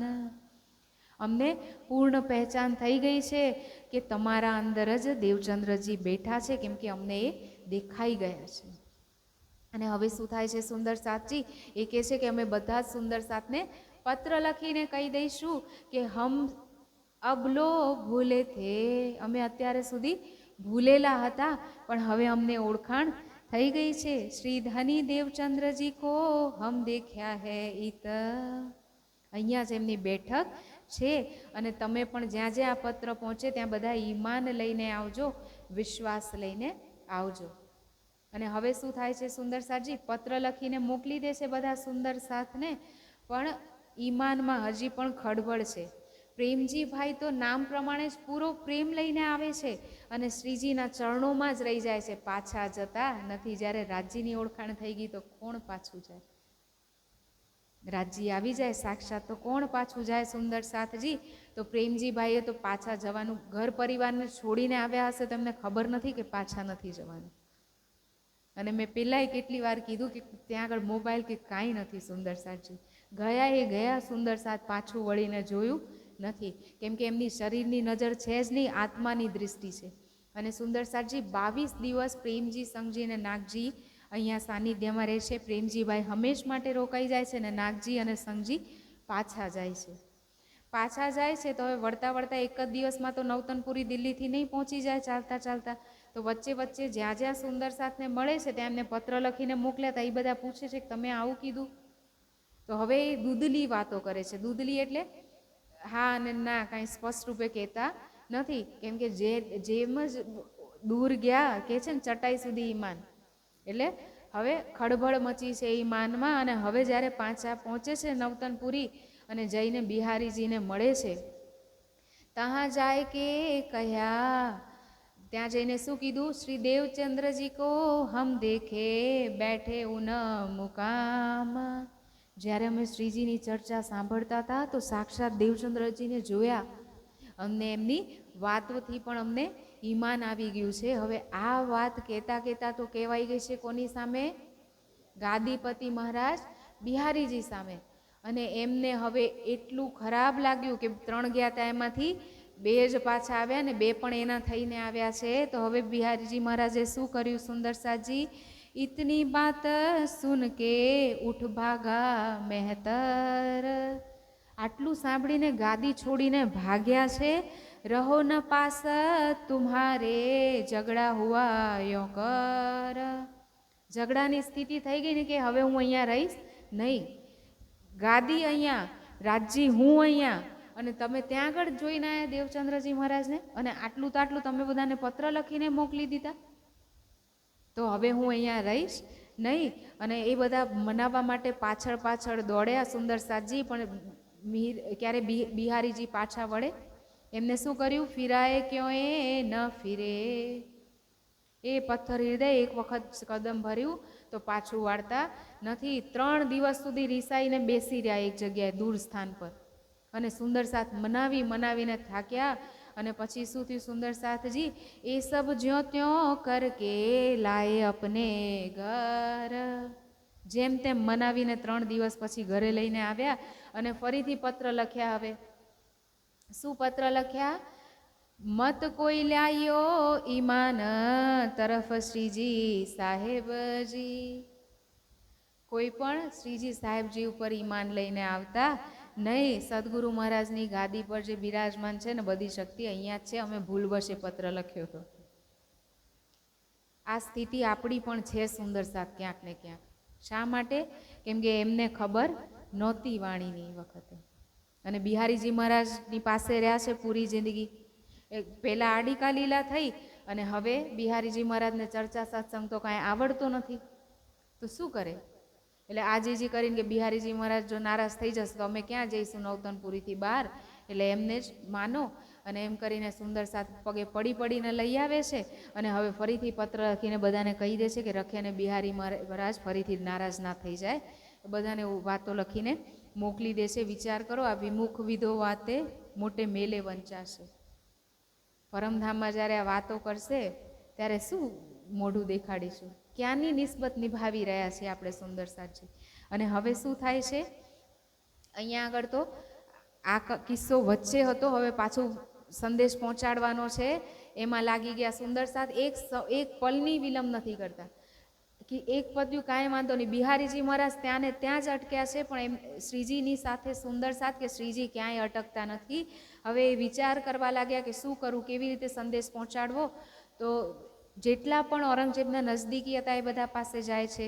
રજવી ખાન પાસે, જે એમના મુખ્ય દરબારી છે, એમની પાસે જઈને 10-20 દિવસ સુધી, 1-2 દિવસ નહીં સુંદરસાથજી, 10 થી 20 દિવસ સુધી રોજ સંદેશ પહોંચાડવા માટે જાય છે. એમને એ નથી ખબર કે ક્યારે તલવાર ફરશે ને ગળું કપાઈ જશે, પણ શ્રીજીને સિર પર રાખીને, સિર પર સાહેબ જો હે વહે ખબરદાર. સિર પર કફન બાંધ કે, મતલબ સિર ઉપર મોતને લઈને જ ચાલે છે કે આજે મરું કે કાલે, કફન સાથે હોય તો આ ઓઢાડી દેજો, એવી સ્થિતિ છે સુંદરસાથની. અને હવે પછી શેખ, ત્યાં કશું વળતું નથી, શેખ નિજામ પાસે પણ જાય છે. શેખ નિજામ એટલે કોણ? હમણાં આપણે જોયું હતું ને, ઉસ્તાદ કાજ, એમના ગુરુ છે ઔરંગઝેબના. એમની પાસે પણ વારંવાર જાય છે. 1 મહિના સુધી જાય છે પણ કોઈ જવાબ આપતું નથી. શેખ વાજીદ એક ફકીર છે, એમને ઘરે 10 દિવસ જાય છે. સાગર મલ્લ છે, બખ્તાવર છે, આવા અલગ અલગ જ્યાં જ્યાં એમને લાગે છે ને કે આ બાદશાહ સુધી સંદેશ પહોંચાડી શકશે ત્યાં આગળ જાય છે અને સંદેશ પહોંચાડવાનો પ્રયાસ કરે છે. યો ઓર કઈ જાગા ફિરે ઘર ઘર કહેને કો. બધી જ જગ્યાએ જાય છે કે આપણા સિર ઉપર આજે કર્તવ્ય ફરજ છે. શું કરવાનું? ઔરંગઝેબને સંદેશ પહોંચાડવાનું. એ કેમ કરીને ઉતરે અને એની માટે તત્પર છે બધા જ સુંદરસાથ કે કાંઈ પણ થઈ જાય પણ સંદેશ તો પહોંચાડવાનો જ છે. હવે વિચાર વિમર્શ કરે, પણ વિચાર વિમર્શ કરવા માટે સ્થાન જોઈએ સુંદરસાથજી. એક જ તકલીફ નથી, હવે પાછા રોહિલ્લા ખાનથી જાય છે. એ 4 મહિના ત્યાં રોકાણા હશે ને હવે પાછા ગયા ચાંદની ચોકની હવેલીમાં. ચાંદની ચોકની હવેલીમાં જાય છે અને ત્યારથી પાછા દુલીચંદની હવેલીમાં જવું પડે છે, અને ત્યાં પણ એ લોકો રહેવા દેતા નથી. હવે એમને શું કર્યું છે કે આપસમાં વિચાર કરી લીધો છે કે આમને ક્યાંય રહેવાનું સ્થાન આપવાનું નથી. એટલે હવે એમની કેમ કે સુંદરસાદ બધા પાસે જઈ જઈને સંદેશ આપી રહ્યા છે ઔરંગઝેબ બાદશાહને પહોંચાડવા માટે, એટલે આ લોકોના નાકમાં દમ થઈ ગયો છે. ઈચ્છવા છતાં પણ વાળે વાંકો કરી શકતા નથી. તો હિન્દુ લોકો પણ અકળાયા છે સુંદરસાદ માટે ને મુસલમાન પણ અકળાયા છે. વિચાર કરો, જે બંનેને એક કરવા માટે જઈ રહ્યા છે એ બંને પક્ષ એમને જ મારવા માટે તત્પર થઈ રહ્યા છે, અને વારંવાર સ્થાન બદલવા પડી રહ્યા છે. ને તોય એમની લગ્નમાં ફરક આવતી નથી કે આ સ્થાને નહીં તો ઓલા સ્થાને જઈને વાત કરશું. સુંદરસાજી શું હશે, તમે વિચાર કરો, ક્યાં ખાતા હશે? વારંવાર જ્યારે સ્થાન બદલવાનું હોતું હશે તો ક્યાં વાસણ લઈને જતા હશે કે કપડાં કે શું, કેટલો સામાન હશે એમનો. રોજ રોજ તો એમને ક્યાંક ને ક્યાંક ચાલવાનું જ હોય છે, તો સામાનના નામે તો 4-5 વાસણ જ હશે. શું બનાવતા હશે ને શું ખાતા હશે? ક્યાંથી આવતું હશે રાશન? કોઈ જ જીવતે મારી આપકો શબ્દ પુકારત હત. આપણે ખાલી બીતકની કથા વાંચી લઈએ છીએ. આપણને જ્યારે એક પ્રસંગે આપણે વિચારીશું ને કે દિલ્હીથી ત્યાં સુધી ચાલીને ગયા અનુપ શહેર સુધી, તોય આપણને થશે કે આપણે થાકી જઈશું ને આપણા તો જીવનના કેટલાય સમય જતો રહેશે. અને એક વખત જો યાત્રા કરી લીધી હોય ને અહીંયાથી પન્નાજી સુધી ચાલીને, તો પૂરી જિંદગીનું આપણે પૂરું કરી લીધું પુણ્ય. ચાલવાની વાત નથી સુંદરસાદજી, પણ કેવું ત્યાગ છે એ વિચાર કરીએ ને આપણે તો આપણને ખબર પડે કે કેવી પીડા છે જાગોને જગાવો માટેની. એમ નામ નથી જાગણી થઈ. અને હજી પણ કાલે આપણે સાંભળતા હતા ને કે આવનાર સમયમાં પણ જ્યારે જાગણી થશે, અત્યારે તો ટેકનોલોજીનો યુગ છે સુંદરસાદજી, કેવી જાગણીનો દોર હશે. અને આપણે જો ઉતાવળ નહીં કરીએ ને તો એ આપણા નસીબમાં નહીં હોય એ સમય. તો હવે જગ્યા તો બદલે છે, પણ વાત એમની એ જ છે કે કેવી રીતે આમને સંદેશ પહોંચાડો. એટલે કે છે કે સંદેશવાહક દ્વારા પત્ર સીધો જ ઔરંગઝેબ પાસે પહોંચે એવું કાંઈ કરીએ તો. એટલે હવે એમને શું કર્યું કે એક પત્ર તૈયાર કરવા લાગ્યા કે આપણે 5 પત્ર તૈયાર કરીએ જે ઔરંગઝેબના 5 નજદીકી લોકો પાસે મોકલાવીશું. અને એ પત્રમાં શું શું લખ્યું એમને કે હકીકત ક્યામત કી, એમાં ક્યામતના 7 નિશાન જે છે એ લખ્યા. ઇમામ મહેદીના આવવાની પહેચાન વિશે લખ્યું. હજરત ઈસા આઈયા મતલબ દેવચંદ્રજીના તનમાં ઈશારુ અલ્લાહ શ્યામાજી કેવી રીતે આવીને 4થા દિવસની લીલા કરી, 5મા દિવસની લીલા ઇમામ મહેદીના તન દ્વારા, એ બધી જ વાત એમાં લખે છે. અશરાફીલ અને જબ્રાઈલ પણ પરમધામથી આવી ગયા છે. હવે અહીંયા પરમધામથી અરશે અઝીમ લખ્યું તો છે, પણ એમનું અરશે અઝીમ, એમનું ધામ કયું છે જબ્રાઈલનું ને અશરાફીલનું, એ સત સ્વરૂપથી આગળ જઈ શકતા નથી. એટલે ત્યાંથી આવ્યા છે સુંદરસાદજી. અને આજુજ માજુજ જાહેર થઈ ગયા છે. સૂરજ મગરબથી ઉગી ગયો છે અને દાબતુલ અર્જ નામનો જાનવર એ જાહેર થઈ ગયો છે. આ બધી જ હકીકત લખીને પત્ર તૈયાર કરે છે. હવે આપણે એ વાંચીએ છીએ, પણ આપણને ખબર હોવી જોઈએ સુંદરસાદજી, તો તારતમ વાણીમાં બધા જ ભેદ લખેલા છે જે કોઈ પણ મુસલમાન જવાબ આપી શકશે નહીં. શું લખ્યા છે ક્યામતના નિશાન? કે જ્યારે અલ્લાહ તાલા આવશે ત્યારે કબ્રોમાંથી મુર્દા ઉઠશે. એટલે જે આપણે તો મુર્દાને શું કરીએ છીએ? સળગાવીએ છીએ. પણ મુસલમાન ક્યારે સળગાવતા નથી. દાટે છે એના માટે છે, કેમ કે કુરાનમાં લખ્યું છે કે જ્યારે અલ્લાહ તાલા આવશે તો કબરમાંથી મુર્દા ઉઠશે. હવે વિચાર કરો, એ કબરમાંથી મુર્દા ઉઠે, રાખ થઈ જાય, અત્યારે હોય ત્યાં કશું, અને પંચભૌતિક તનમાંથી શું ઉઠશે સુંદરસાદજી? પણ એમને ખબર નથી. અને એમાં વાંક આપણો છે કે આપણે એમના સુધી પહોંચાડી શક્યા નથી એ જ્ઞાન. કયા કબરમાંથી મુર્દા ઉઠશે સુંદરસાદજી?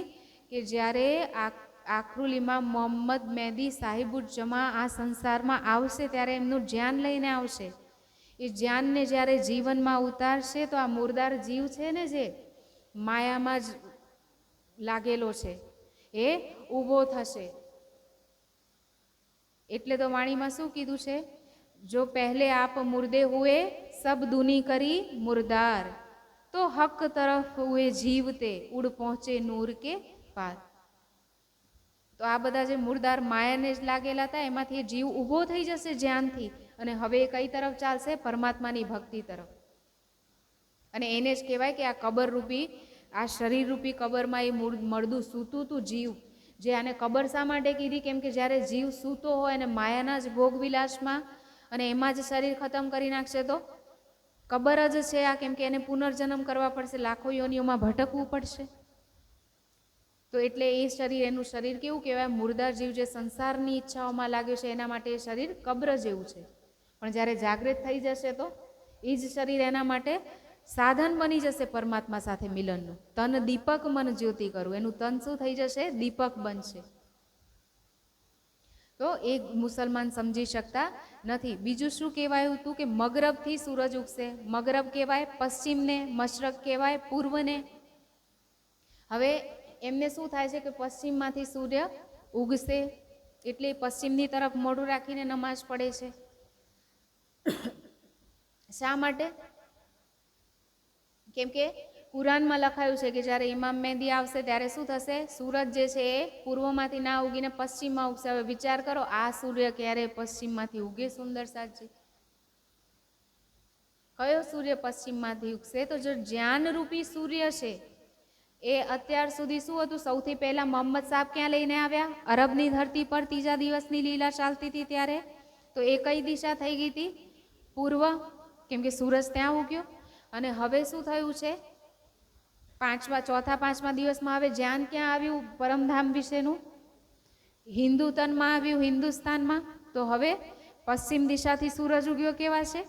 કેમ કે અગર મુસલમાનની દિશા પહેલા પૂર્વ કીધી તો પશ્ચિમ દિશા હિન્દુસ્તાનની કહેવાશે.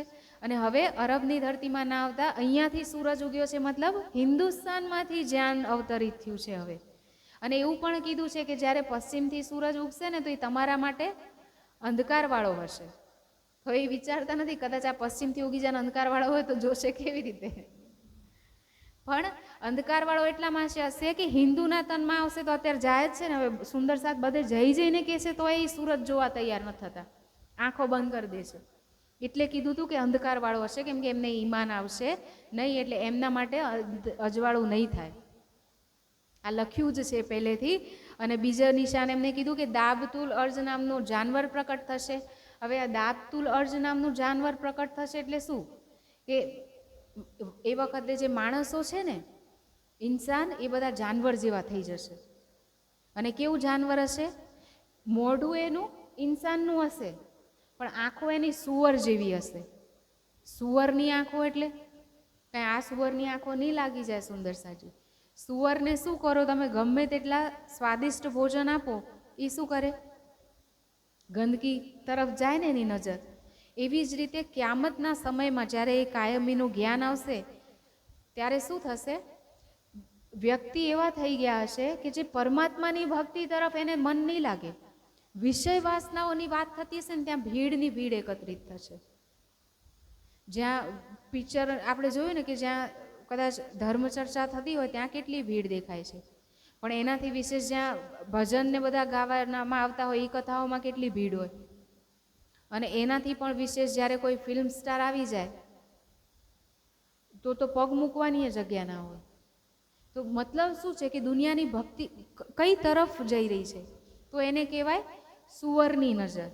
પછી કીધું છે કે એના માથા પર પહાડી બેલના સિંગ હશે. પહાડી બેલની વિશેષતા શું છે સુંદર સાથજી? કે હંમેશા છે ને ઝઘડવા માટે તૈયાર રહેશે, લડવાની પ્રવૃત્તિવાળો હશે. અને કેમ કે એ તાકાતવર છે, હવે તાકાત ક્યાંક તો લગાડશે ને. એના શિંગડા છે એ બહુ મજબૂત હોય અને એની તાકાત બતાડવા માટે એ ગમે ત્યાં લડતો જ રહે. અને એને કશું ના મળે તો એ શું કરે? વૃક્ષ કે દિવાલ હોય ને એમાં જઈને ઝઘડે. એ કે એને ખુજલી આવતી હોય ને ત્યાં સુધી મટે નહીં, ખંજવાળે નહીં.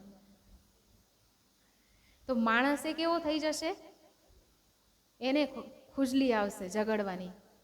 કાંઈ નહીં હોય ને બીના વાતનું વતેસર. આપણે બીતક સાંભળીએ છીએ ને, કાંઈ ઝઘડાનું વાદ વિવાદનું કાંઈ કારણ છે, બધું સ્પષ્ટ છે, તો એ ઝઘડા ઊભા કરો. આ પ્રવૃત્તિ માણસની થઈ જશે. અને પછી શું કહે છે કે એની છાતી છે ને એ શેર જેવી થઈ જશે.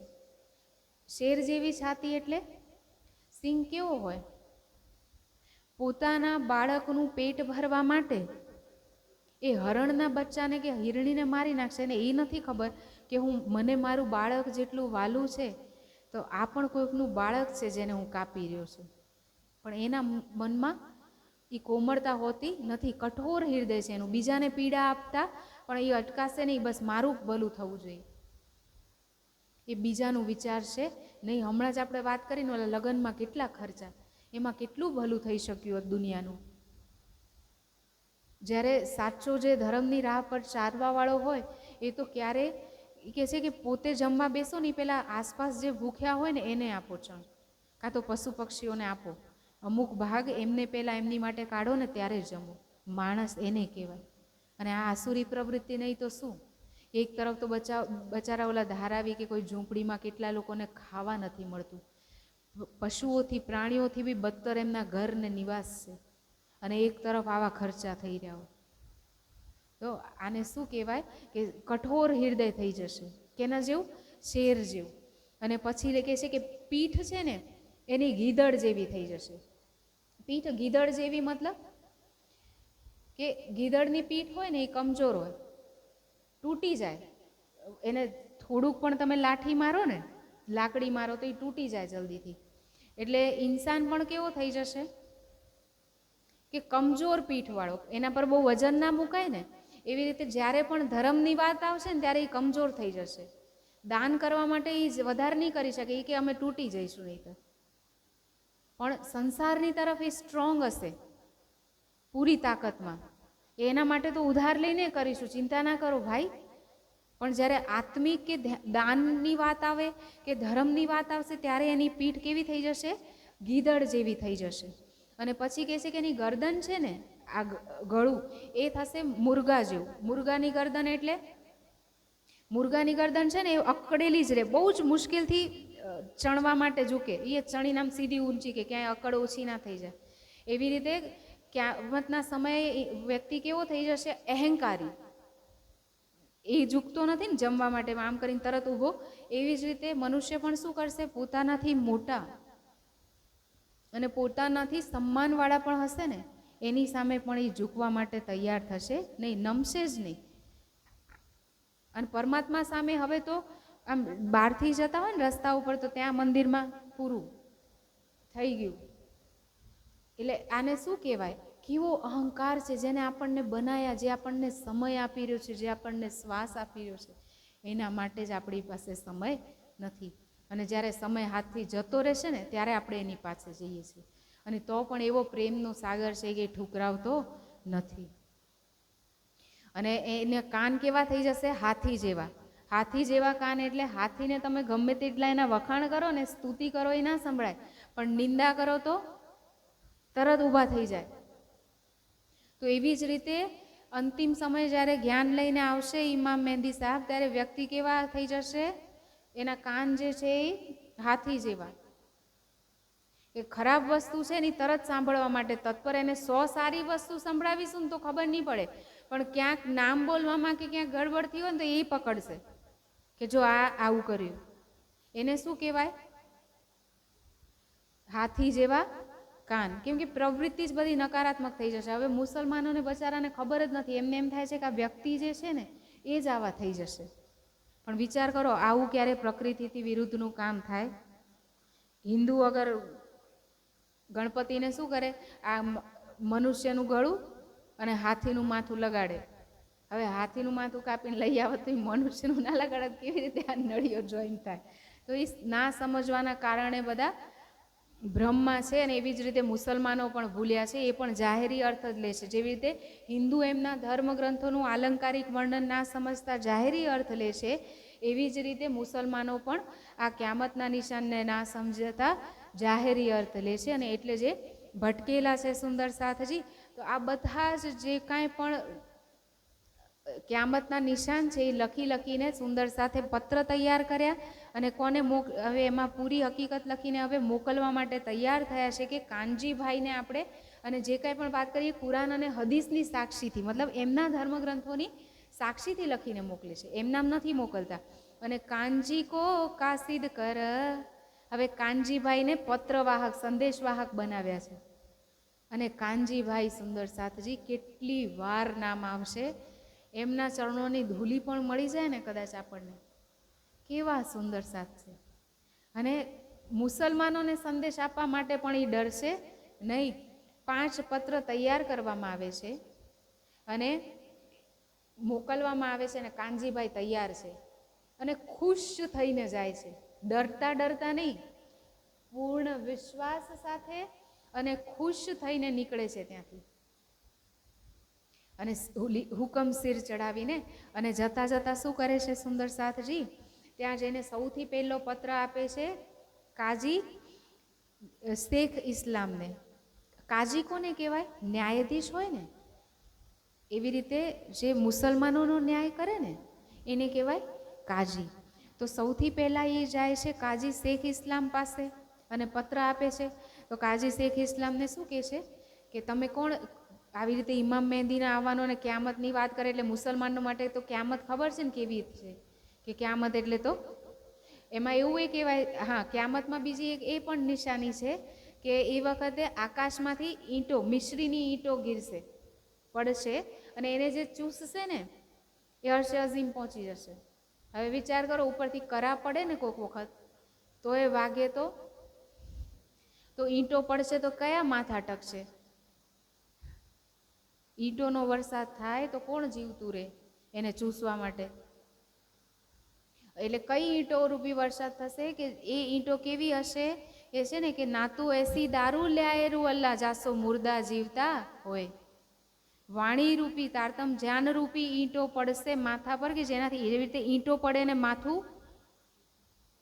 ટુકડે ટુકડા થઈ જાય ને, એવી જ રીતે જે વાણીને આત્મસાત કરશે એનું માથું ટુકડે ટુકડા થઈ જશે. ટુકડે ટુકડા થઈ જશે અર્થાત એનો અહંકાર, એ બાની મેં મારે યકી, મેંને ખતમ કરવા વાળી વાણી છે. અને એટલા જ માટે સુંદર સાજી આ બધા સંકેતને એ સમજી નથી શકતા અને એટલે ફસાણા છે. અને આપણે પણ ફસાયા છીએ, હિન્દુ પણ ફસાયા છે, મુસલમાન પણ ફસાયા છે સુંદર સાજી. ને એમના કરતાં વિશેષ વાંક આપણો છે, કેમ કે આપણી પાસે ચાવી છે બધાના તાળા ખોલવાની, પણ આપણે નથી હિન્દુઓને સમજાવતા, નથી મુસલમાનોને સમજાવતા. એ બધાને છોડો, આપણે તો પોતાની જાતને નથી સમજાવતા. તો આ રાહ છે નહીં મોમીનની. અને હવે શું થાય છે સુંદર સાજી? કાનજીભાઈ શું કહે છે એમને કે હું તો એક ફકીર છે પહાડી પરથી મને મોકલ્યો છે અને એમને મારા માટે મને પૈસા આપ્યા છે, તો હું તો પેટને ભરવા માટે કરીને આ કામ કરું છું. મને તો કોઈક એક પત્ર ત્યાં પહોંચાડી આવો તો હું આવું, એનાથી વિશેષ મને કાંઈ ખબર નથી. તમે આ પત્ર વાંચો, જવાબ આપો એટલે મને પૈસા મળી જાય. એટલે હવે એમાં તો ક્યામતની આ બધી વાત હતી, કેવી રીતે સ્વીકાર કરી શકે એક વ્યક્તિ? તો એ કહે કે બીજા કોઈને પત્ર આપ્યા છે એ ફકીરે, ખાલી મને આપ્યા છે. એટલે કાનજીભાઈ કે બીજા 4 પત્ર છે? તો કે સારું, એમની પાસે જઈને આવો પછી મને કહેજો. હવે ધીરે ધીરે ધીરે કાનજીભાઈ બીજા ભાઈ પાસે જાય છે. બીજા કોના પાસે જાય છે? હવે ધર્મગુરુ જે શેખ નિજામ હતા એમને સંદેશ આપે છે. તો એ વાતો આગળ પાછળ જ કરે છે કે આટલું જલ્દી જલ્દી જવાબ ના અપાય, તો બીજા બધાનો જવાબ લઈને આવો પછી વાત કરીએ. ત્રીજો પત્ર જાય છે આકિલ ખાન પાસે. આકિલ ખાન કોણ છે? એ સમયે કુરાનની તાલીમ આપતા હતા બધાને, અને જેની પાસે ફક્ત જ્ઞાન હોય, એમની પાસે અહંકાર પણ હોય, એ પત્ર સ્વીકાર નથી કરતા. અને શું કહે છે સુંદર સાથજી? વિચાર કરો, જે અલ્લાહ તાલાને માને છે, જે રસૂલને માને છે, જે કુરાનને માને છે, એ જ કુરાનની, રસૂલ સાહેબની ને મોહમ્મદ સાહેબ પર જે વિશ્વાસ લઈને આવ્યા છે. આમ તો મુસલમાન જબરદસ્તી બનાવે છે ને બધાને હિન્દુ, અને હિન્દુ જે સામેથી વિશ્વાસ લઈને આવ્યા છે એમની માટે શું કરી રહ્યા છે? વિશ્વાસ કરવા માટે તૈયાર થતા નથી, સાંભળતા નથી.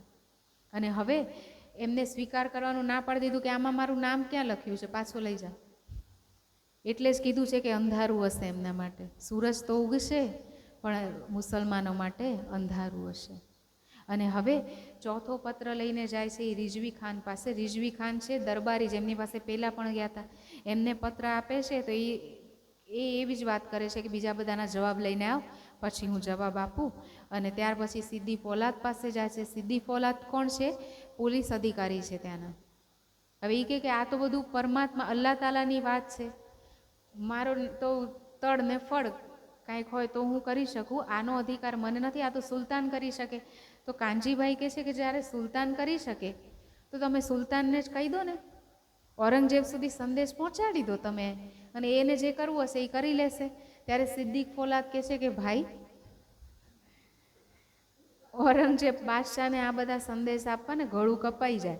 વિચાર કરો, સિદ્દીક ફોલાદ, એ ફોલાદ એટલે લોહું એકદમ તાકાતવાળું, એ એવા છે કે ભલભલા કાપે એની સામે. અને એ કોની સામે કાપી રહ્યા છે? ઔરંગઝેબ બાદશાહ સામે. અને કાનજીભાઈ જઈને એમને કહે છે કે પહોંચાડો સંદેશ. અને આપણા 12 મોમીન એમની પાસે બિંદાસ થઈને જશે સુંદર સાજી. હવે શું થાય છે? આમ કરતાં કરતાં 15 દિવસ બચારા જઈને કહે છે, પણ કોઈ જવાબ આપતું નથી. અને 15 દિવસમાંથી 2 મહિના પણ થઈ જાય છે. ફરતા ફરતા ફરતા જવાબ મળતા નથી. એટલે હવે સુંદર સાથ ફરીથી વિચાર વિમર્શ કરે છે કે હવે શું કરશું? આ લોકો તો સંદેશ પહોંચાડશે નહીં. એટલે હવે એ નક્કી કરે છે કે દેખો, સંદેશ તો પહોંચાડવાનો જ છે, પણ હવે પત્રના માધ્યમથી નહીં, હવે આપણે પોતે જ જઈશું. એના માટે બહુ તો શું કરવું પડશે? ભેખ બદલવો પડશે.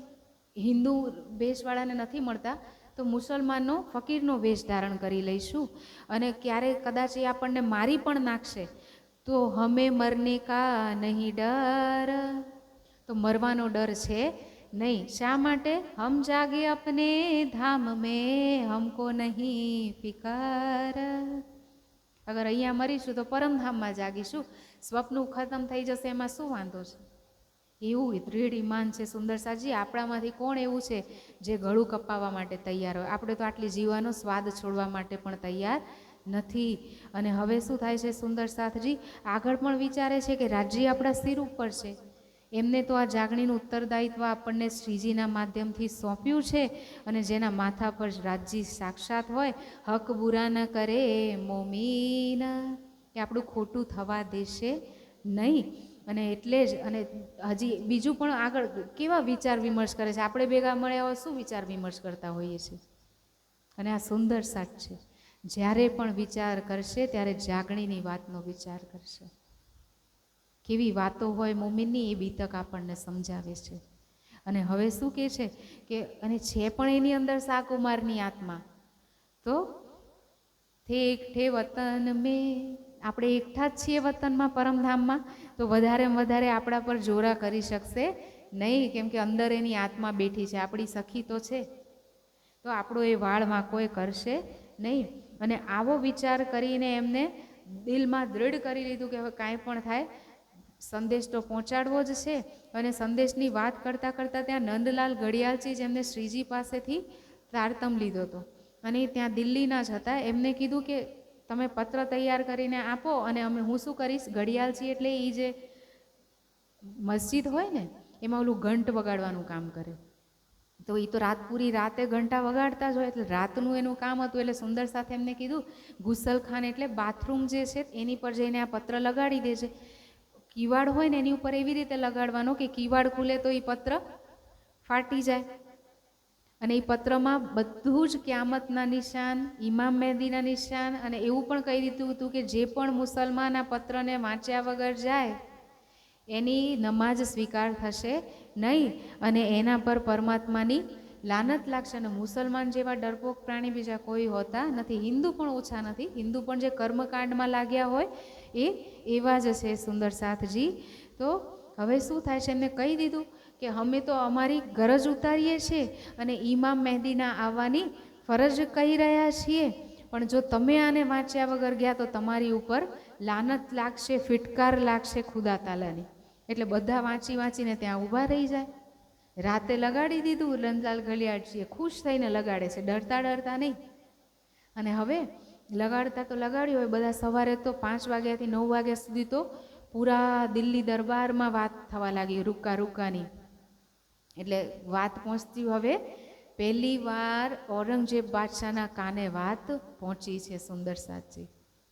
અને પહોંચી તો એમને પત્ર વાંચ્યો, અને એ કુરાનના તો જાણકાર હતા જ ઔરંગઝેબ. અને એમને ખબર પડી ગઈ કે ઇમામ મહેદીની જેની હું રાહ જોઈ રહ્યો તો આ એની જ વાત છે. એટલે એ શું કહે છે હવે, એ આ રૂકો આવી રીતે આવે ને તો સૌથી પહેલાં તો કેવો હોશિયાર છે ઔરંગઝેબ. સૌથી પહેલાં શેખ સુલેમાનને ગુસ્સો કરીને કાઢી નાખ્યો નોકરીથી, કે આ પત્ર આવી રીતે ચોંટાડવામાં આવ્યો છે, એનો મતલબ તને કહીને થાક્યા છે, તે તારું કામ નથી કર્યું એટલે આ પત્ર આવી રીતે મારી પાસે આવે છે, તો તને હું આનામાંથી બહાર કાઢું છું. તને જે સેવા માટે રાખ્યો છે એ સેવા તે કરી નથી. અને રાખે પણ બધા આજુબાજુ એના કાફરો તો ભરાયેલા હતા, એટલે હવે રાખે છે એ શેખ નિજામના દીકરા અબ્દુલ્લાને એની જગ્યાએ. અને અબ્દુલ્લાને કહે છે કે તું ઢંઢેરો ફિરાવી દે દિલ્હીમાં, કે હું એ માણસોને મળીશ જેને ઇમામ મહેંદીની આવવાની વાત કરી છે. પણ બધાના આ તો બધા પાજીના પાજી છે બધા, એટલે ખોટી મુનાદી ફરાવી દે છે. શું ઢંઢેરો પીટાવે છે કે જેને પણ ફરિયાદી કરવી હોય બાદશાહ સાંભળશે, આવી જજો. એટલે હવે કેટલા ફરિયાદી ભેગા થાય. અને હવે ત્યાં ભીડ એકઠી થઈ ગઈ છે. જુમ્માની નમાઝ પઢવા માટે ઔરંગઝેબ જોવે છે તો જાણે ઓહો સમંદરની જેમ બધા લોકો ઉમળતા આવે, હવે આટલાને ક્યાં મળે. એટલે એ અબ્દુલ્લાને કહે છે કે જેની પણ પાસે જે પત્ર છે એ બધા તું લઈને આવ, હું શાંતિથી જોઈ લઈશ. અને અબ્દુલ્લાના પેટમાં તો પાપ છે. જેવી રીતે જ્યારે લાલદાસજી ને નિર્મલદાસજી પહોંચ્યા છે, વિચાર કરો સુંદરસારજી કેવા હૃદયથી પહોંચ્યા હશે કે આજે કામ પૂરું થશે. અને આ અબ્દુલ્લાએ પત્ર લીધો અને ફાડીને ખિસ્સામાં રાખી દીધો. બંને કહેતા રહી ગયા કે તને શરમ નથી, તું ખુદાથી તો ડર. ક્यों तुम ऐसा करत हो, डरते नहीं खुदाए. તને ખુદા તાલાનો પણ ડર નથી. આ ખુદાનો પેગામ છે. આ બાદશાહ અમારી માટે ઊભો છે અને તું જાણે છે શા માટે અમારો સંદેશ એના સુધી નથી પહોંચાડતો. પણ એ કઠોર હૃદય પીગળતા નથી સુંદરસારજી. ત્યાં સુધી બાદશાહ કેટલી વાર ઊભા રહે. એ લગામ લગાડે છે ઘોડાને અને દોડતા દોડતા લાલદાસજી પીછો પણ કરે છે, પણ ભીડમાં કેવી રીતે જઈ શકે. અને હવે ફરીથી નિરાશ થાય છે થોડા સમય માટે અને આગળ વિચાર કરવા લાગે છે કે હવે શું કરીએ. અને ઇન ભાત હમ ગયે સબ લેખ બેજી બીતક. શ્રીજીને પૂરી બીતક, કેમ કે શ્રીજી ત્યાં નથી સુંદરસારજી. નાની નાની માહિતી શ્રીજી પાસે પહોંચાડે છે કે અમે આવી રીતે ગયા હતા પણ આ કામ થયું નથી. હમ પેગામ પહોંચાવને કમી કરી ના તીત. અમારા અક્ષરાતીત પ્રિયતમ, તમારો સંદેશ પહોંચાડવા માટે અમે કમી નથી કરી, પણ શરીયત એટલું જોરાવર છે કે અમારો સંદેશ પહોંચાડવા માટે કોઈ તૈયાર થતું નથી. કાંઈક ને કાંઈક કોઈક ને કોઈક લડવા માટે તૈયાર થઈ જાય છે. ને હવે દૃઢ સંકલ્પ લઈ લીધો છે સુંદર સાથે, કાં તો કરીશું અને કાં તો મરીશું. હવે રૂક્કો નહીં, હવે અમે પોતે રૂક્કા બનીને ઔરંગઝેબની સામે જઈશું. અને દૃઢ સંકલ્પ કરીને શ્રીજીને લખે છે, અબ હમ લડને જાત હૈ તુમ રહ્યો હોશિયાર. શ્રીજી હવે અમે મોઢે સામી છાતીએ લડવા માટે જઈ રહ્યા છીએ, એટલે તમે હોશિયાર રહેજો કે તમારી ઉપર ક્યાંય કશું ના વાત આવે. તુમ સિર પર હમારે ખડે. અને તમે ચિંતા ના કરતા, અમને પૂર્ણ વિશ્વાસ છે કે તમે અમારા સિર પર ઊભા છો. અને તમારા હૃદયમાં કોણ છે? સમરથ પરવર દિગાર. એ સર્વશક્તિમાન અમારા આત્માના પ્રિયતમ અક્ષરાતીત ધણી બેઠેલા છે. એટલે અમારી પણ ફિકર કરતા નહીં, બસ તમે સાવચેત થઈ જાઓ એટલા માટે અમે તમને પત્ર લખી દઈએ છીએ. પત્ર કાનજીભાઈ લઈને શ્રીજી પાસે જાય છે. શ્રીજી વાંચતાની સાથે કાનજીભાઈને પત્ર લખીને મોકલે છે કે હું જ્યાં સુધી ના આવું ત્યાં સુધી કોઈ કામ કરતા નહીં. અને બીજે જ દિવસે શ્રીજી ત્યાં પહોંચે છે અને શ્રીજી પૂછે છે કે હવે તમે શું વિચાર્યું છે. અને સુંદર સાથજી વિચાર કરો, અત્યારે જાગણી નથી થતી ને, એનું રહસ્ય આમાં છુપાયું છે કે શા માટે નથી થતી. અત્યાર સુધી ઔરંગઝેબ પાસે સંદેશ નહોતો પહોંચતો અને હવે પહોંચશે. એનું કારણ શું છે? તો શ્રીજી પૂછે છે એ બધાને કે તમે શું વિચાર્યું છે, હવે કેવી રીતે પ્રશ્ન જવાબ પહોંચાડશો એમની સુધી, ને પ્રશ્ન પહોંચાડશો, સંદેશ પહોંચાડશો. તો સુંદર સાથ એમને કહે છે કે કોઈ બાત કી ફિકર હમારે મન મેં ના હૈ. અમારા મનમાં કોઈ પણ જાતની ફિક્ર કે ચિંતા હવે છે નહીં. જો ડરે ઇન બાત સે એક તરફ હો જાય. અને જે સુંદર સાથને બીક હોય ને એ સાઈડ થઈ જાઓ. અને હવે અમે શું કરવા જઈએ છીએ? हम तो अपने वजूद को करे कुर्बान ઉપર ઇસ્લામ. અમે શું વિચાર્યું છે કે હવે અમે અમારા શરીરને કુરબાન કરી દઈશું, આ સંદેશ પહોંચાડીને આવીશું ને કાં તો અમારા પ્રણામ સ્વીકાર કરો રાજજી. અને હમકો ઓર ના સુઝહી બિના કરે એહ કામ. તમે અમને આટલા સમયથી આ સંદેશ પહોંચાડવાનું કામ આપ્યું છે, અમારાથી થતું નથી અને હવે અમને આ કામ સિવાય કાંઈ દેખાતું નથી અને હવે અમે એ કરીશું. જોશ ઇનો કા દેખ કે શ્રી રાજભય ખુશાલ. હવે રાજજી ખુશ થઈ જાય છે સુંદરસાજી. શા માટે? કેમ કે હવે પૂરો જોશ છે, હવે દૃઢ સંકલ્પ છે કે હવે પૂરી તરહથી મરી ગયા છે. અત્યાર સુધી પત્રનો પણ કાગળનો પણ સહારો હતો. હવે જ્યારે સામી છાતીએ લડવા તૈયાર થયા છે ને, તો રાજજી તો કહે છે કે તું કર મેરી જીકર, મેં કરું તુમારી ફિકર. અને આ કેવા મોમિન છે કે કુરબાની કો નામ સુન મોમિન ઉલસત અંગ. અને હવે સુંદરસાજી તૈયાર થઈ ગયા અને શ્રીજી એમને ખુશ થઈને શાબાશી આપીને આશીર્વચન આપે છે. અને હવે હસતા મોઢે શ્રીજીને કહે છે કે અમારી એક ઈચ્છા છે કે જતાં પહેલાં અમે અમારા હાથથી તમને ભોજન કરાવડાવીએ. અને લાલબાઈ સાથે છે સુંદરસાથજી, અને ભોજન બનાવીને બધા જ સુંદરસાથ મીઠાઈ ખબર નથી કે મરશે કે શું થશે, અને મીઠાઈ આરોગી રહ્યા છે. શ્રીજીને મીઠાઈ ખવડાવે છે અને એટલા પ્રેમથી કોઈ લાવત મીઠાઈ કો કોઈ ઓર સાજ, કે ધણીને આ રીતે જમાડવાનો અવસર ફરીવાર મળે કે ના મળે આ સંસારમાં, કેમ કે ફરીવાર તો એમનો જન્મ થવાનો નથી સુંદરસાજી. અને એટલા પ્રેમથી શ્રીજીને ભોજન કરાવે છે અને ખુશ થઈને એકબીજાથી આગળ આવીને, અને આ વખતે આ સમયે લાલદાસીની પુત્રી શ્યામબાઈ અને એમના જમાઈ પણ પ્રણામ કરવા માટે આવે છે, કેમ કે ખબર નથી કે લાલદાસજી પણ પાછા આવશે કે નહીં સુંદરસાજી. અને હવે શ્રીજીને શું કહી રહ્યા છે ભોજન કરાવીને? ઈત ખુશાલ હોય કે રજા દઈ શ્રીરાજ. રાજજીને જવાનું કે છે શ્રીજીને, જાય પધારો એકાંત અબ દેખો હમારા કાજ. કે શ્રીજી તમે એકાંતમાં જઈને હવે જુઓ કે તમારી આ બ્રહ્માત્માઓ કેવી કુરબાન થાય છે તમારો સંદેશ પહોંચાડવા માટે. અને હવે ઔરંગઝેબ બાદશાહ પાસે જવા માટે બધા સુંદરસાથ વિચાર કરે છે કે કોણ કોણ આવશે. તો કોક તો આપણા જેવા હતા જે મુનકર થઈ ગયા, હાના હાના કરવા લાગ્યા. પણ આમને તો પહેલાં જ કહી લીધું હતું કે જે ગળું કપાવવા માટે તૈયાર ના હોય એ સાઈડ થઈ જાઓ. અને આ તો આગ પડોતીન કાયરો જો ધામ કી નામ ન દે, એવા સુંદરસાથને સાઈડ કર્યા. અને આ સુંદરસાથ છે એ સિર પર કફન બાંધી અને આશિક દીને ઇસ્લામ કે થઈને, સાચા ખુદાના આશિક થઈને સંદેશ આપવા માટે નીકળી ગયા છે સુંદરસાથજી. અને કે છે સાથજી શોભા દેખીએ કરે કુરબાની આતમ. આ છે એમની શોભા. આપણે તો બસ ગાઈને જ ખુશ છીએ કિરંતન સુંદરસાથજી. આ સુંદરસાથની શોભા જોવા જેવી છે જે કુરબાન થઈ રહ્યા છે. રાજજીનું હૃદય પણ કેવું, આપણે જ્યારે કોઈ વીરોની શહીદની ગાથા સાંભળીએ ને તોય આપણું લોહી ઉકળે છે સુંદરસાથજી.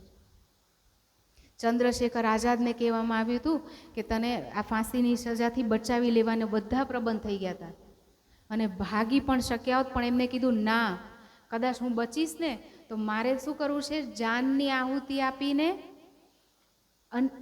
હજારો અને લાખોની સંખ્યામાં હિન્દુઓના દિલમાં એ જ્વાળા પ્રજ્વલિત કરવી છે. અને હું જો ફાંસીની સજા પર ચડીશ ને તો જ એ સંભવ છે. જો હું અહીંયાથી છૂટીને થોડા ઘણાને મારીશ ને, પણ આટલી હદમાં ક્રાંતિ નહીં ફેલાવી શકું જે મારે ફેલાવી છે. અને એટલા જ માટે એમને શું કર્યું હતું, ભગતસિંહ થઈ ગયા, શહીદ થઈ, જેટલા પણ શહીદ થઈ ગયા એ બધા એટલા માટે હસતા મોઢે ફાંસી પર ચડ્યા છે કે આજે હિન્દુસ્તાનીના રક્તમાં ઉફાન આવે. આ 12 મોમિનને શા માટે આ કરવા માટે શ્રીજી મોકલી રહ્યા છે સુંદરસાથજી? કેમ કે આવનાર સમયમાં આપણને જોશ આવે. પણ આપણો તો જોશ જબરાયેલ ખબર નહીં ક્યાં પાતાળમાં ઘૂસી ગયો છે. અને કામ તો ત્યારે થાય ને જ્યારે જોલોના સિર અપને તો લો ક્યાં કરે ખાસ વચન. તો આપણે માથે લેતા નથી, એટલે આ સ્થિતિ છે સુંદરસાથજી. હવે જે સુંદરસાથ તૈયાર થયા છે કુરબાની કરવા માટે, એમના નામ છે કે સૌથી પહેલું નામ છે શેઠ લક્ષ્મણદાસજી લાલદાસજી છે સુંદરસાથજી ઠઠ્ઠાનગરના. અને ચિંતામણીજી જે કબીર પંથના આચાર્ય છે એ પણ જાય છે ઔરંગઝેબના દરબારમાં. અને શેખ બદલજી છે જે હમણાં જ જાગૃત થયા હતા. અને મુલ્લા કાયા મુલ્લા જે હમણાં પૈસા લઈને જે ફારસી ભાષામાં અનુવાદ કરતા હતા એ પણ સર કપાવવા માટે કુરબાન થવા માટે તૈયાર થયા છે. ભીમભાઈજી સુરતના વેદાંતાચાર્ય સુંદર સાથજી અને સોમભાઈ ખંભાતના અને નાગજીભાઈ સુરતના અને ખીમાઈભાઈ બુંદેલખંડના, જ્યાં શ્રીજી નથી ગયા ત્યાંથી પણ આવ્યા છે કુરબાની કરવા માટે. અને દયારામજી, ચંચલભાઈ, ગંગારામ અને બનારસી, આ 4 તો દિલ્હીના સુંદર સાથ છે જે હમણાં જ જાગૃત થયા છે. અને આ બધા જ કુરબાની કરવા માટે 12 મોમીન, આપણા 12,000ના પ્રતીકરૂપ સુંદર સાથ ત્યાં કુરબાની કરવા માટે ગયા છે. કે આજે કાં તો બાદશાહ સુધી સંદેશ પહોંચાડીશું અને ક્યાં તો રાજજીના ચરણોમાં પ્રણામ થશે. અને હવે આપસમાં વાતચીત કરે છે. જ્યારે પણ શા માટે વારંવાર પ્રસંગ આવે છે કે આપસમાં વાતચીત કરીને કામ કરે છે. એકલા અટુલા કશું નથી કરતા સુંદર સાચી, કેમ કે સંગઠનથી જ કાંઈક થશે. અત્યારે આપણે જાગણી નથી કરી શકતા, કેમ કે વાતચીત તો દૂર, આપણામાં તો પ્રણામના પણ સંબંધ નથી. આપણે ઓલા કરસલાની જેમ પગ કાપવામાં પડ્યા છીએ સુંદર સાચી. પણ હવે વિવેક જાગૃત કરીએ કે આપણો ધણી એક, આપણું ઘર એક, અને આપણે બધા સ્તન કોના? શ્યામાજીના. આપણી વાણી એક, વાણીના વચન એક. તો ઝઘડો શેનો અને શા માટે? આપણે અનેક. આપણે તો પૂરા સંસારને એક જ ઝંડાની નીચે લઈ આવવા માટે આવ્યા છીએ. જોઈએ છે ને બીતક, હિન્દુ અને મુસલમાનને એક કરવા માટે લાગેલા છે શ્રીજી અને આ સુંદર સાથ. પોતાની હરેક શ્વાસને એમાં હવનમાં હોમી રહ્યા છે. અને આપણે શું કરી રહ્યા છીએ? અને કશું જ નથી. બસ એક કહે છે ને કે વાસ્તવમાં ફિઝિકલ ફોર્મમાં કાંઈ નથી, પણ મનના જે અહંકાર છે એ આપણને લડાવી રહ્યા છે. અને એને મૂકી દો. અહંકાર શું આ બધા સુંદર સાથમાં નહીં હોય? એમનું પણ પંચભૌતિક તનને સંસારના કબીર પંથના આચાર્ય છે. લક્ષ્મણબાઈ કાંઈ ઓછા નથી, લખપતિ શેઠ છે, વેદાંતાચાર્ય છે. અને તેમ છતાંય બધું જ છોડીને ભિક્ષા પણ માંગે છે. શ્રીજી જે કહી રહ્યા છે એ કરી રહ્યા છે. તો આપણે વાણીના વચનો પર ના ચાલી શકીએ સુંદર સાચી? આપણે ના કુરબાની કરી શકીએ?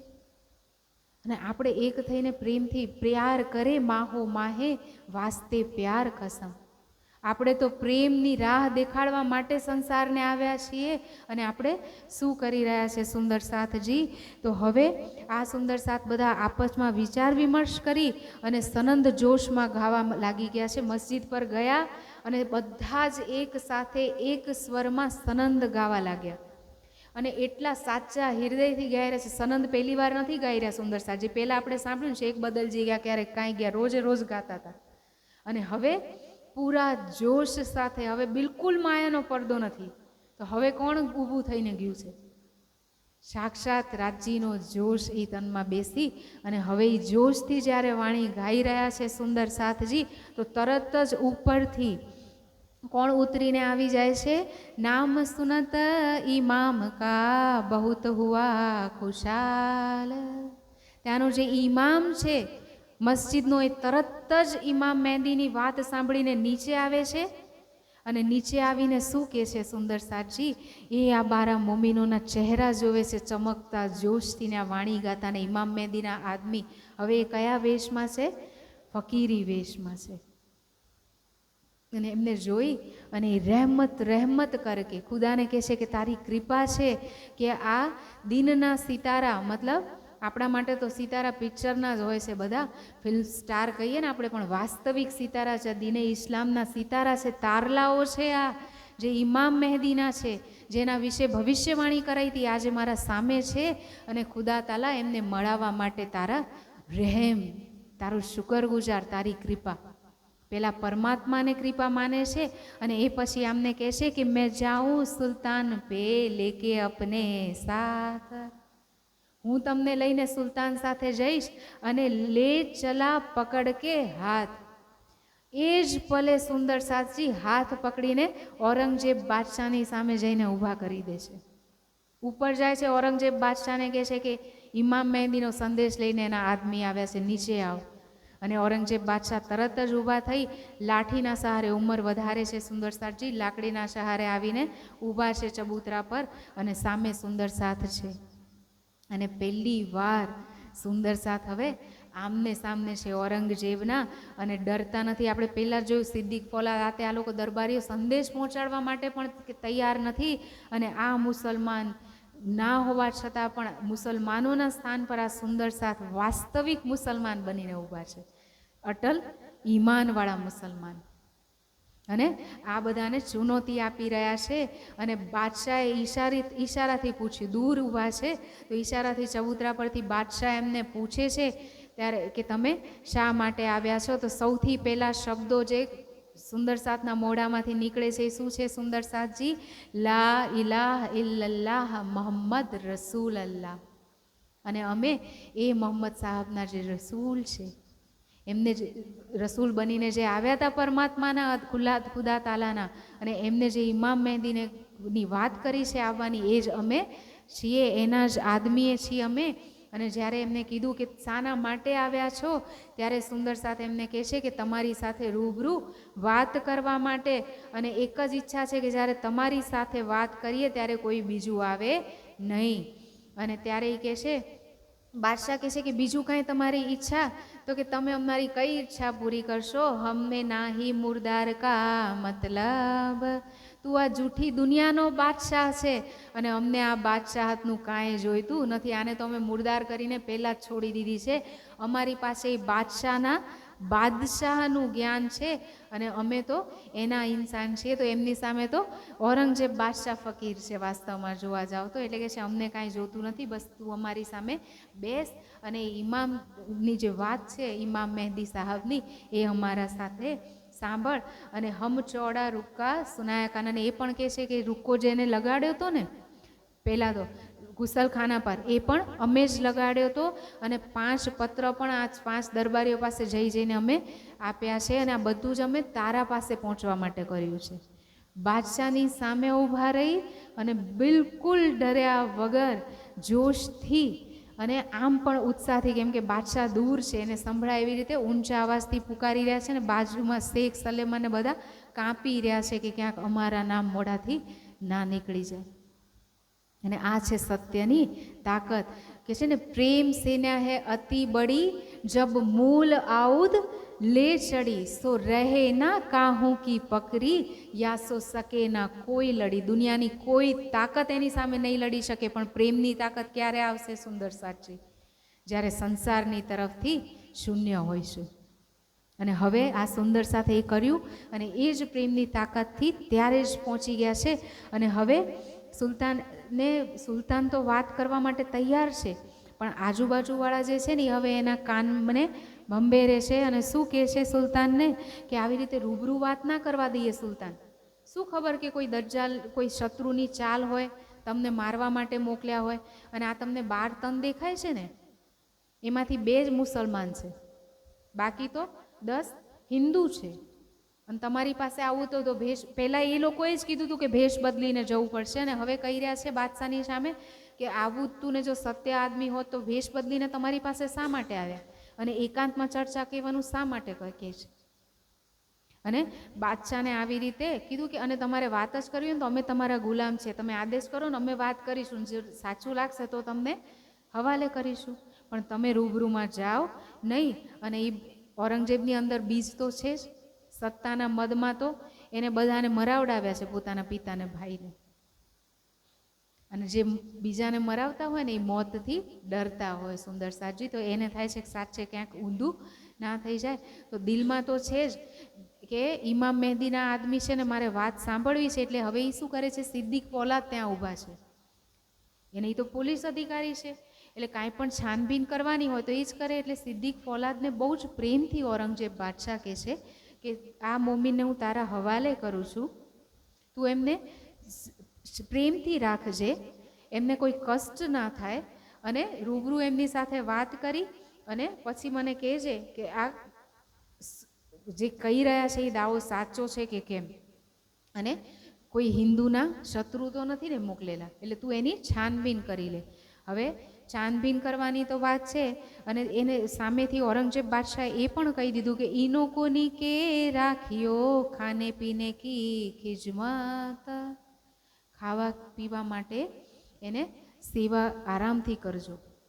પણ આ તો મુસલમાન છે, પોલીસ અધિકારી છે, એને છાનબીન કરવા માટે કહો તો એ બોલીને છાનબીન કરે નહીં. અને રાતે સુંદર સાથને મારવામાં આવે છે. 12 સુંદર સાથને, કેમ કે કોણ ક્યાંનો પત્ર લઈને આવ્યા છો, ઇમામ મહેંદી સાહેબના આદમી છો તો એ ક્યાં છે પૂછવામાં આવે છે. પણ સુંદર સાથ મરવાનું સ્વીકાર કરે છે, પણ શ્રીજીનું નામ બોલતા નથી કે ક્યાં છે. અને જ્યારે સિદ્દીક ફૌલાદ નામના પ્રમાણે સુંદર સાથજી શું બાકી રાખ્યું હશે એમને સુંદર સાથને મારવામાં. અને સુંદર સાથ હક હાદી સિવાય એમના મોઢામાંથી કોઈ આહ નીકળતી નથી. અને જ્યારે થાકી જાય છે, સિદ્દીક ફૌલાદ મારીને થાકી જાય છે, ત્યારે છોડે છે સુંદર સાથ. તમે વિચાર કરો એ સુંદર સાથે કેટલું સહન કર્યું હશે. અને ઉફ નથી કરતા અને શ્રીજીના નામ પર દમ નથી ભરતા. અને એની બીતક સાંભળીને આપણે શું કરી રહ્યા છીએ અત્યારે જાગણી માટે, એક આત્માને જાગૃત કરવા માટે આટલો ત્યાગ કરી રહ્યા છે સુંદર સાથજી. ખાલી બોલીને નહીં, આપણે એ જાતને વિચારીએ કે આપણે તો એક લાઠી શું, આપણે તો કોઈ કટુ વચન કહી દે ને આપણો અહંકાર તો ત્યારે ચોટ ખાઈને આપણે ઘરે બેસી જઈએ છીએ કે સદગુરુ આપણને આવું કે તો જવાય નહીં ફરીથી એ સ્થાન પર. બેન આપણને ખાવાનું છોડાવે તો ફરીથી એમને બોલાવાય નહીં. આવું ના કરાય સુંદર સાથની. વાણીના વચનોને શિરોધાર્ય કરવાના હોય અને ઉલટી રાહ પર જવાય નહીં. અને બાળકોને ગમે તેટલા અવળી રાહ પર જતા હોય પણ રાતચીત માં તો એને ટાળે. અને હવે સુંદર સાથજી આ સુંદર સાથ રૂબરૂ થવાનું તો હવે એમને ખબર પડી ગઈ કે રૂબરૂ તો અમે થઈ શકીશું નહીં. અને હવે કાંઈ વાંધો નહીં, શેખ ઇસ્લામને પણ સમજાવીશું અને આમને પણ સમજાવીશું. તો શું થાય છે, રાતે તો સિદ્દીક ફૌલાદે એમની પર પ્રતાડના કરી. અને બીજે દિવસે સવારે ન્યાયાધીશ શેખ ઇસ્લામ એમને સુંદર સાથને પોતાની પાસે પહોંચાડ્યા.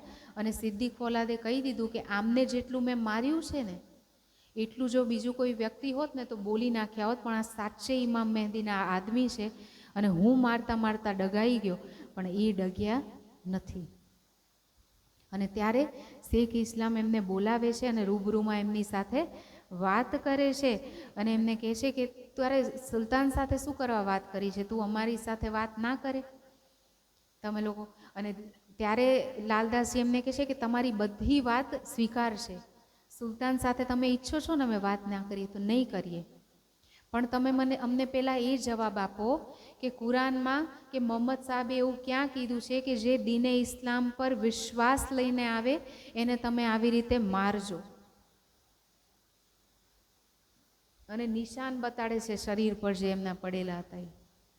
અને સુંદર સાથે કેવી સ્થિતિ હશે અને કેટલી હદ સુધી એમને માર્યા હશે કે સુનકે કાજી રોયા, એ ન્યાયાધીશ રડી પડ્યા છે. વિચાર કરો મુસલમાન કેવા ક્રૂર, કેટલી વખત સુંદર સાથે એમની ઘરે જઈ અને સંદેશ પહોંચાડ્યો છે અને તેમ છતાં એ માનતા નહોતા. અને કેટલી હદ સુધીની પીડા હશે કે એ જોઈને કાજી રડી પડ્યો છે. અને પીગળીને એને કહે છે કે તમે ચિંતા ના કરો, હું બાદશાહને કહીશ પણ બાદશાહને મળવા નહીં દઉં, તમે મને સમજાવો, હું બાદશાહ સુધી સંદેશ પહોંચાડીશ. અને હવે સુંદર સાથે વાત કરવાનું શરૂ કર્યું. પહેલા દિવસે સુંદર સાથે ઇન્ના ઇંજુલના સુરતનો અર્થ એમને પૂછ્યો. તો એ સુંદર સાથ તો બધું જાણતા જ હતા, બહુ જ પ્રેમથી અર્થ કરીને બતાડી દીધો. અને ત્યારે શું કહે છે, ખુશ થઈ ગયો શેખ ઇસ્લામ.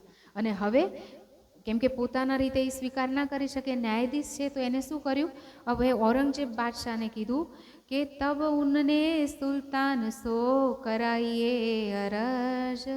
સુલતાનને કહે છે કે મારી પ્રાર્થના સ્વીકાર કરો, ઈનો કી ખિજમત મેં કરો સુનો મેરી ગરજ. આમને હવે સિદ્દીક ફૌલાદ પાસે ના મોકલતા, આમની સેવા હું કરીશ, હું એમની સાથે જાન ચર્ચા કરીને તમને જણાવીશ. અને હવે પોતાની ઘરે લઈ જાય છે. અને સુંદર સાથે 3 દિવસ સુધી અલગ અલગ વિષય પર વાર્તા થાય છે. અને અને શું થાય છે કે જ્યારે એમના ઘરે જાય છે તો ઔરંગઝેબ બાદશાહ એમને બહુ પ્રેમથી કહે છે કે એમને કોઈ કષ્ટ ના થાય એનું ધ્યાન રાખજો, મંગાએ મલિદે દેવો ઈન, એમને મેવા મીઠાઈ ખવડાવજો અને ખિજમત કરો ઇનકી, એમની સેવા કરજો, ના દિલગીર હોય એ આપન, કે આપણાથી એ દુઃખી ના થઈ જાય એવો વ્યવહાર કરજો. એવું કહીને ઔરંગઝેબ બાદશાહ એમને મોકલે છે, બારા મોમીનને લઈ જવાની સ્વીકૃતિ આપે છે.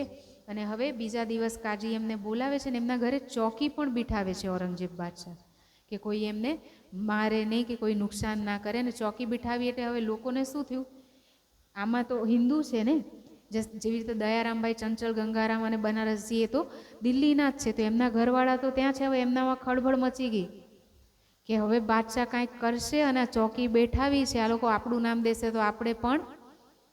અને એટલે હવે એમને દયારામના ઘરવાળા તો એવું વિચારે છે કે પૈસા આપીને કોઈ બીજા વ્યક્તિને ત્યાં મોકલી દઈએ એટલે આપણે બચી જઈએ. વિચાર કરો, હમણાં આપણે જોયું ને શેરની છાતી, એમનો ભાઈ તો જે મરવા જઈ રહ્યો છે એ પણ જીવ જ છે ને. પણ આ દુનિયાની દૃષ્ટિ હોય કે જે આપણા અને આ પરાયા એ જોતા હોય, સમદૃષ્ટિ નથી એમનામાં. અને હવે શું થાય છે, સુંદર સાથજી એક કિતાબ બીજા દિવસે જ્યારે સુંદર સાથ સાથે બારા મોમીન સાથે જ્યારે વાતચીત થાય છે ત્યારે એમ એક કિતાબ લઈને જાય છે મોમીન, કેમ કે એ તો નવી સારી હદીસ ને બધું લઈને જ જતા હતા કે આજે આનાથી સત્સંગ કરીશું. તો જ્યારે જેમાં ક્યામત અને ઇમામ મેદીના આવવાના પ્રકટનની વાત છે, જ્યારે એ કિતાબ લઈને ગયા ને બધું સમજાયું ને તો કાજીનું હવે ઈમાન પાછું ડગ્યું. પહેલે દિવસ તો માર ને બધું જોયું હતું તો દિલ પીગળેલું હતું. હવે બીજે દિવસ પાછું એ કહે છે કે આ બનાવટી કિતાબ છે અને લાગે છે કે તમે પોતાની રીતે બનાવીને લઈ આવ્યા છો. અને મોમીન શું જવાબ આપે છે, સુંદર સાજી, આ અમારું કામ નથી આ રીતનું છલ કપટ કરવાનું. અમે ઉર્દુ બજારથી આ દુકાનથી લઈને આવ્યા છીએ, તે બેઠે હે જાહિર, એની દુકાન હજી પણ ત્યાં છે, તમે જઈને જાય પૂછો ઉનસે, તમે એમને પૂછી અને ખબર કરાવડાવી દો. ત્યારે ચૂપ થઈને હવે બીજી વાત કરવા લાગે છે અને ખિલવત અંદર બેઠ કે મતલબ એકાંત સ્થાનમાં લઈ જઈ અને સનંદ સંભળાવે છે. કઈ સનંદ સંભળાવે છે સુંદર સાથ એમને? સનંદ બીના એક મોહમ્મદ કી અને સનંદ એક દુર્જખ કી. અને એ સાંભળીને એટલા ખુશ થઈ જાય છે તો વારંવાર કહે છે કે એ જ સનંદ સંભળાયા કરો. વિચાર કરો, મુસલમાન કાજી છે અને હિન્દુ સુંદર સાથ પાસેથી કુરાનના ભેદ જાણી રહ્યા છે. અને ત્યાં આગળ એક હિન્દુ કોઈ કામ કરતા હતા, દરોગા ઊભા હતા, તો એને કહે છે કે જુઓ આ તમારા હિન્દુ કેવા અમારા મોહમ્મદ સાહેબ પર ઈમાન લઈને આવ્યા છે. તો એ હિન્દુ ત્યાંથી ભાગ્યો કે જમીન ફાટે તો હું અંદર ઘડાઈ જાઉં, આમને તો હિન્દુઓનું સર કપાવી દીધું. વિચાર કરો, હિન્દુ મારવા માટે દુશ્મન બન્યા છે અને મુસલમાનો પણ દુશ્મન બન્યા છે, જે એમને મિલાવવા માટે ચાલી રહ્યા છે સુંદર સાજી. અને બધે જ આ જ છે, કાગડા બધે જ કાળા છે સુંદર સાજી. અત્યારે પણ જે ખરેખર આપણી વાણીને જાહેર કરવા માંગે છે, જે શ્રીજીની રાહ પર ચાલતા હશે, પૂરો સમાજ એમના વિરોધમાં એક થઈ જાય છે. તો આપણે વિચાર કરવાનો છે કે આપણે કઈ તરફ પગલું ભરવાનું છે. જો સુંદર સાથ એક થઈ જશે તો ક્યાંય કોઈ લડશે નહીં, કેમ કે સુંદર સાથ આપસમાં અલગ અલગ છે, એનું જ આ યુદ્ધ છે. પણ સુંદર સાથ જ રાજજીના ધણીના અને મૂલ મિલાવામાં જવાનું છે ને વાણીના વચનોને શિરોધાર્ય કરીને ચાલવાનું શરૂ કરી દેશે. તો આમાંથી કોઈનું કાંઈ ચાલશે નહીં. અને હવે શું થાય છે સુંદર સાથજી, આ બધા જ ઘણા બધા દિવસ સુધી એમની સામે આ વિચાર વિમર્શ થતો જાય છે. અને હવે કાજી સ્વીકાર કરે છે કે તમે આ જે કાંઈ પણ કહો છો ને એ વાત તો સાચી છે, પણ અમે અત્યારે એને જાહેર કરી શકીએ એમ નથી. અને ત્યાં એક બીજો માણસ બેઠો હતો જેને સવાલ આવ્યો દિલમાં, તો એ પૂછે છે કે તમે મોમીન છો, ઇમામ મેદીના આવવાનો દાવો લો છો, તો મોમીન તો નમાઝ પડે અને તમે નમાઝ શા માટે નથી પડતા? તમે તો આટલા સમયથી અહીંયા છો, 24 કલાક તો અમારી સામે જ હો છો જ્ઞાન ચર્ચામાં, તો તમને અમે નમાઝ પડતા જોયા નથી. અમે જ્યારે ઝૂકવા જઈએ છીએ ત્યારે તમે નમાઝ પડતા નથી.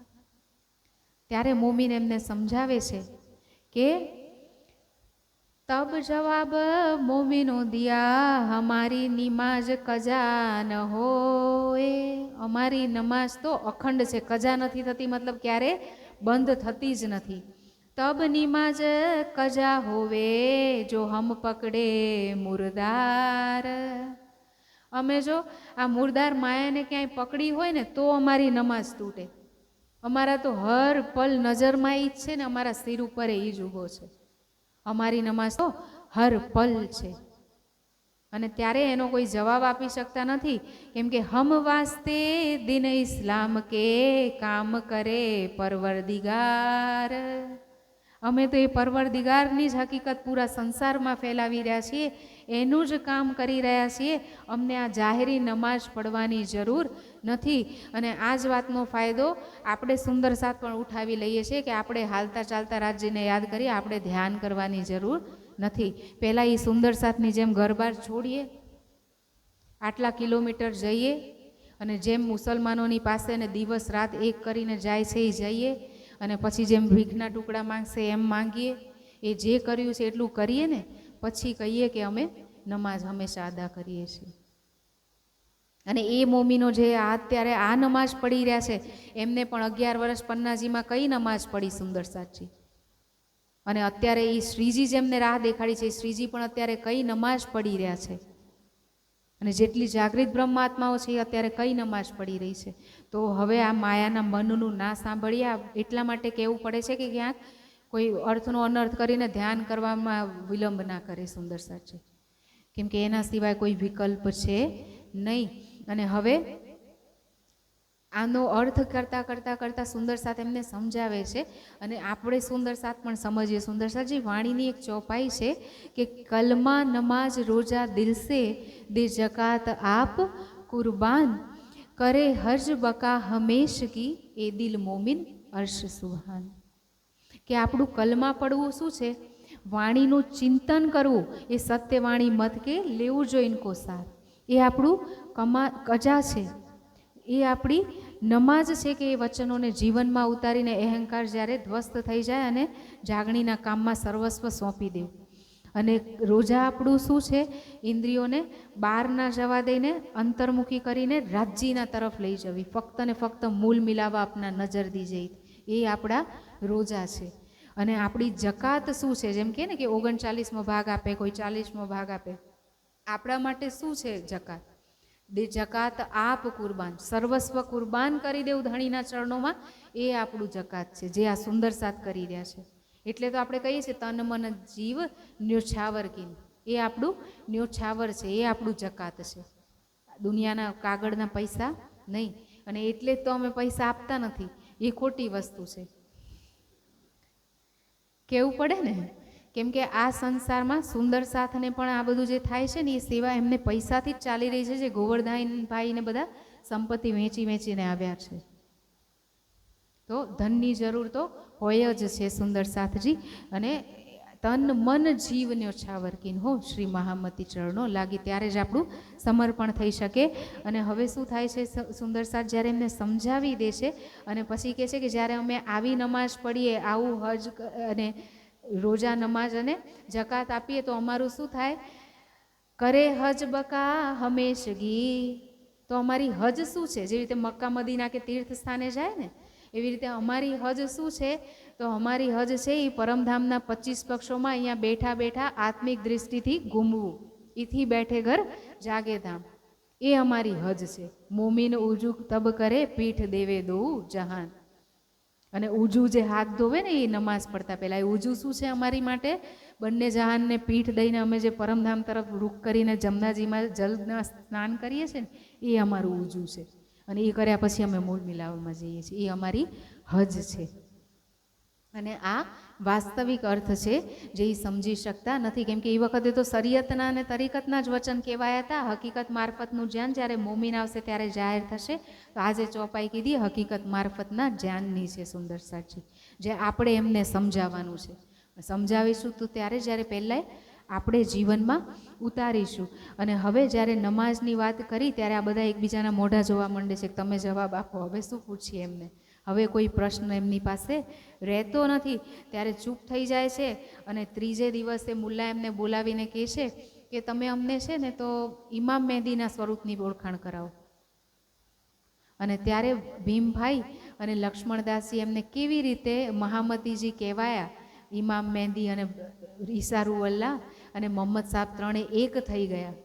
અને ત્યારે ઇમામ મહેદી કહેવાણા એ બધી જ સનંદ ગાઈને જ્યારે સંભળાવે છે ત્યારે હવે શેખ નિઝામ શું કહે છે? શેખ ઇસ્લામ સુંદર સાથજી મિલાપ ભયા ઇમામ સો એહ બાત બરહક, કે તમે જે આ ઇમામ મહેદીની વાત કહી રહ્યા છો ને મિલનની, એ અક્ષરશઃ સત્ય છે. ત્રીજા દિવસે એ સ્વીકાર કરે છે. હમ તો ઉમેદવાર હે, અને અમને પણ ઈચ્છા છે કે ઇમામ મહેદી સાહેબના દર્શન થાય. તીનમે નાહી શક, અને આમાં કોઈ પણ સંશય છે નહીં. પણ સંશય તો નથી, પણ હજી પણ આવી રહ્યું છે સુંદર સાથજી. પર અબ બાત તુમ छिपाओ, હવે તમે આ વાત છે ને એ કોઈને કરો નહીં. અત્યારે તમે જીદ છોડી દો ઔરંગઝેબ બાદશાહ સુધી આ વાત પહોંચાડવાની.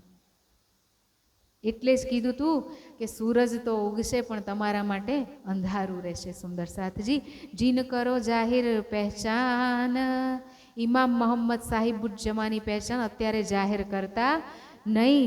જબ જાહિર હોએંગે તબ હમ કદમ ગ્રહે લે ઈમાન, જ્યારે સ્વતઃ જાહેર થઈ જશે ને ત્યારે અમે આવીને એના ચરણ પકડી લઈશું. પણ અત્યારે તમે એ વાત જાહેર કરો નહીં. કોણ કે આવું સુંદર સાચી? વિચાર કરો. અને આપણે પણ અત્યારે જેટલા પણ મહારાજો છે કે જે કાંઈ પણ છે, એવું નથી કે એમને બીતક સમજાતી નથી કે વાણી સમજાતી નથી, પણ એમને ડર છે કે ક્યાંય અમારી ગાદી ના જતી રહે, ક્યાંય અમારા શિષ્યો ઓછા ના થઈ જાય, અને બધા જ એક થઈ જશે તો અમને કોણ પૂછશે. અને આ એટલે જ મારામારી ચાલી રહી છે સુંદર સાથજી. અને હવે આ સુંદર સાથના વિશે જ્યારે શ્રીજીને ખબર પડે છે, કેમ કે શ્રી સુંદર સાથ તો બધી વાત લખીને મોકલે છે. 3 દિવસ સુધી તો આ બધી વાત થઈ. અને હવે જ્યારે સુંદર સાથ આ વાત લખી અને કાનજીભાઈની સાથે, કાનજીભાઈ લઈને જાય છે. કોની પાસે જાય છે સુંદર સાથજી? મુલાકાત સુલતાન કી સુની શ્રી રાજને જબ, જ્યારે સાંભળી બહુત ગુસ્સે હુએ તબ, જેને બધું જ કુરબાન કરી નાખ્યું છે, જે કેવી રીતે પ્રેમથી કેવા જોશ સાથે ભરાઈને ગયા છે સુંદર સાથજી. અને હવે શ્રીજી કેવો ગુસ્સો કરે છે કે જે એમ ધણીની વાણીને છુપાવે એના માટે એનો સંદેશ ઉલટો કરે, અને એના જાગણીની યાત્રામાં જે આગળ ચાલતા હોય એ સુંદર સાથને કષ્ટ આપનાર માટે કેવા વચન શ્રીજી બોલે છે કે ભેજેનો તિનકો દિયા કસાલા જોર, મેં જેને મોકલ્યા હતા ને એને તમે કસાલો આપ્યો છે, કષ્ટ આપ્યું છે. અબ લીએ કહા જાત હૈ મારો ઇસહી શોર, હવે તમે આ કર્મોથી છૂટી શકશો નહીં. અને હવે તમે જોશો કે હું કેવી રીતે તમારો વિધ્વંસ કરીશ. મુગલ સલ્તનતનું સમાપન હવે નિશ્ચિત છે, અને જડ મૂળથી ઉખાડીને હું ખતમ કરી નાખીશ તમને. આ શબ્દો શ્રીજીના મુખમાંથી નીકળ્યા છે. અને કેમ ના નીકળે સુંદર સાથજી? એ સુંદર સાથ કેવા જોશથી અને કેવા સમર્પણ સાથે નિસ્વાર્થ ભાવથી ગયા છે.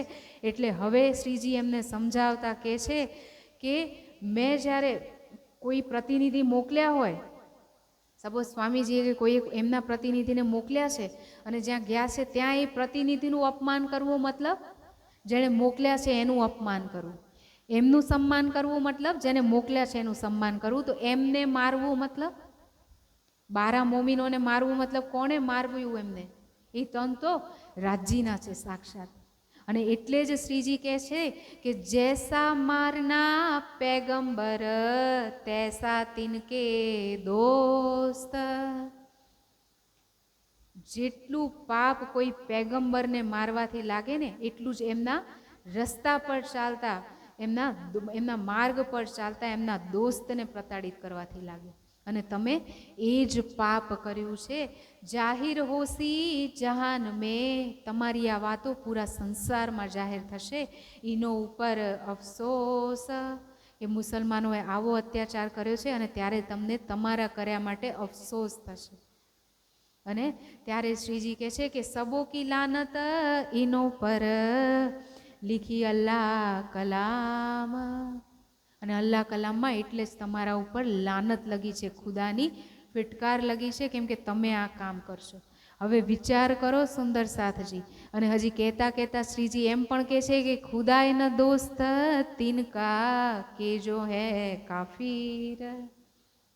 ખુદા પણ એના દોસ્ત ના થાય જે કાફીર હોય, મતલબ એના પેગામથી વિરુદ્ધ કામ કરે, કે એને ઢાંપે.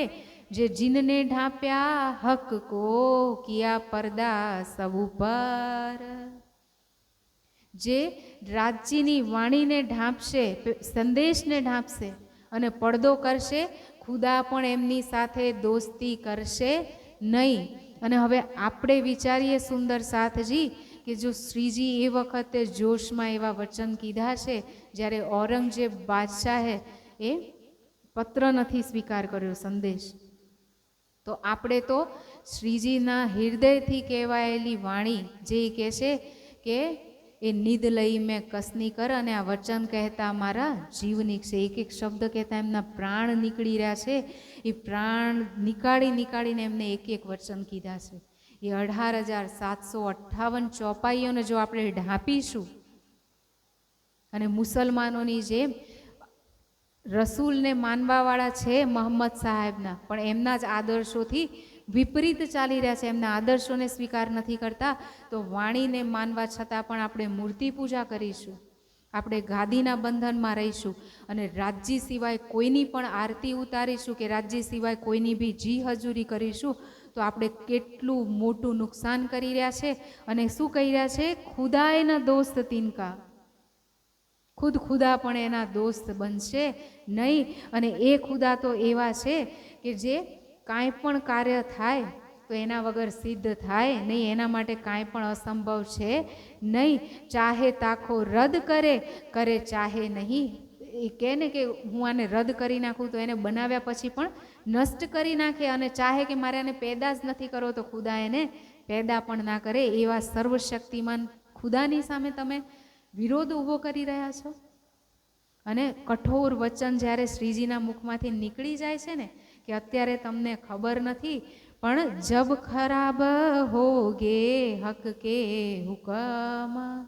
હવે તમારું આ જે મુગલ સલ્તનત છે એ સામ્રાજ્ય જ્યારે ખતમ થઈ જશે ને, ત્યારે તમને ખબર પડશે કે તમે ઇમામ મહેદીના આદમીને મારી અને કોને ચુનૌતી આપી છે અને કેટલું મોટું આ અત્યાચાર કર્યો છે. અને હવે શ્રીજીએ આવું તો આમને મુગલ સલ્તનતને ને જેમને 12 મોમીનો ઉપર અત્યાચાર કર્યો એમને સંબોધીને કીધું છે. અને હવે સુંદર સાથજી એ સુંદર સાથને સાંત્વના આપવા માટે એ પત્ર લખે છે. હજી વિચાર કરો, શ્રીજી મળી નથી શકતા. એક માનો દીકરો જે માના વચન પર દુશ્મનની સેનામાં ગયો હોય અને દુશ્મન એના ટુકડે ટુકડા કરે અને માને એ સમાચાર મળે, પણ એ એને ફક્ત ને ફક્ત શબ્દો દ્વારા જ પ્રેમ કરી શકે અને એના ઘાવને મલમ લગાવી શકે, જાતે ના જઈ શકે, તો એ માની પીડા શું હોય સુંદર સાજી. બડી પત્રીના એક એક શબ્દમાં શ્રીજીના હૃદયમાં બેઠેલા એ રાજ્યની પીડા અને એ સુંદર સાથ માટેનો પ્રેમ, કે કેવી રીતે દૂર બેઠા બેઠા પણ એ શ્રીજી સુંદર સાથના જખમો પર મલહમ લગાવશે, એ વાત આપણે કાલે સાંભળીશું. સુંદર સાથજી ચોપાઈ દોહરાવીએ. ચાહે તાકો રદ કરે, ચાહે તાકો રદ કરે, કરે ચાહે નહીં પેદાએ, કર ચાહે નહીં પેદાય. है सत्ता सब ऊपर, है सत्ता सब ऊपर, जो चाहे सो करे खुदाए, जो चाहे सो करे खुदाए, जो चाहे सो करे खुदाए, जो चाहे सो करे खुदाए.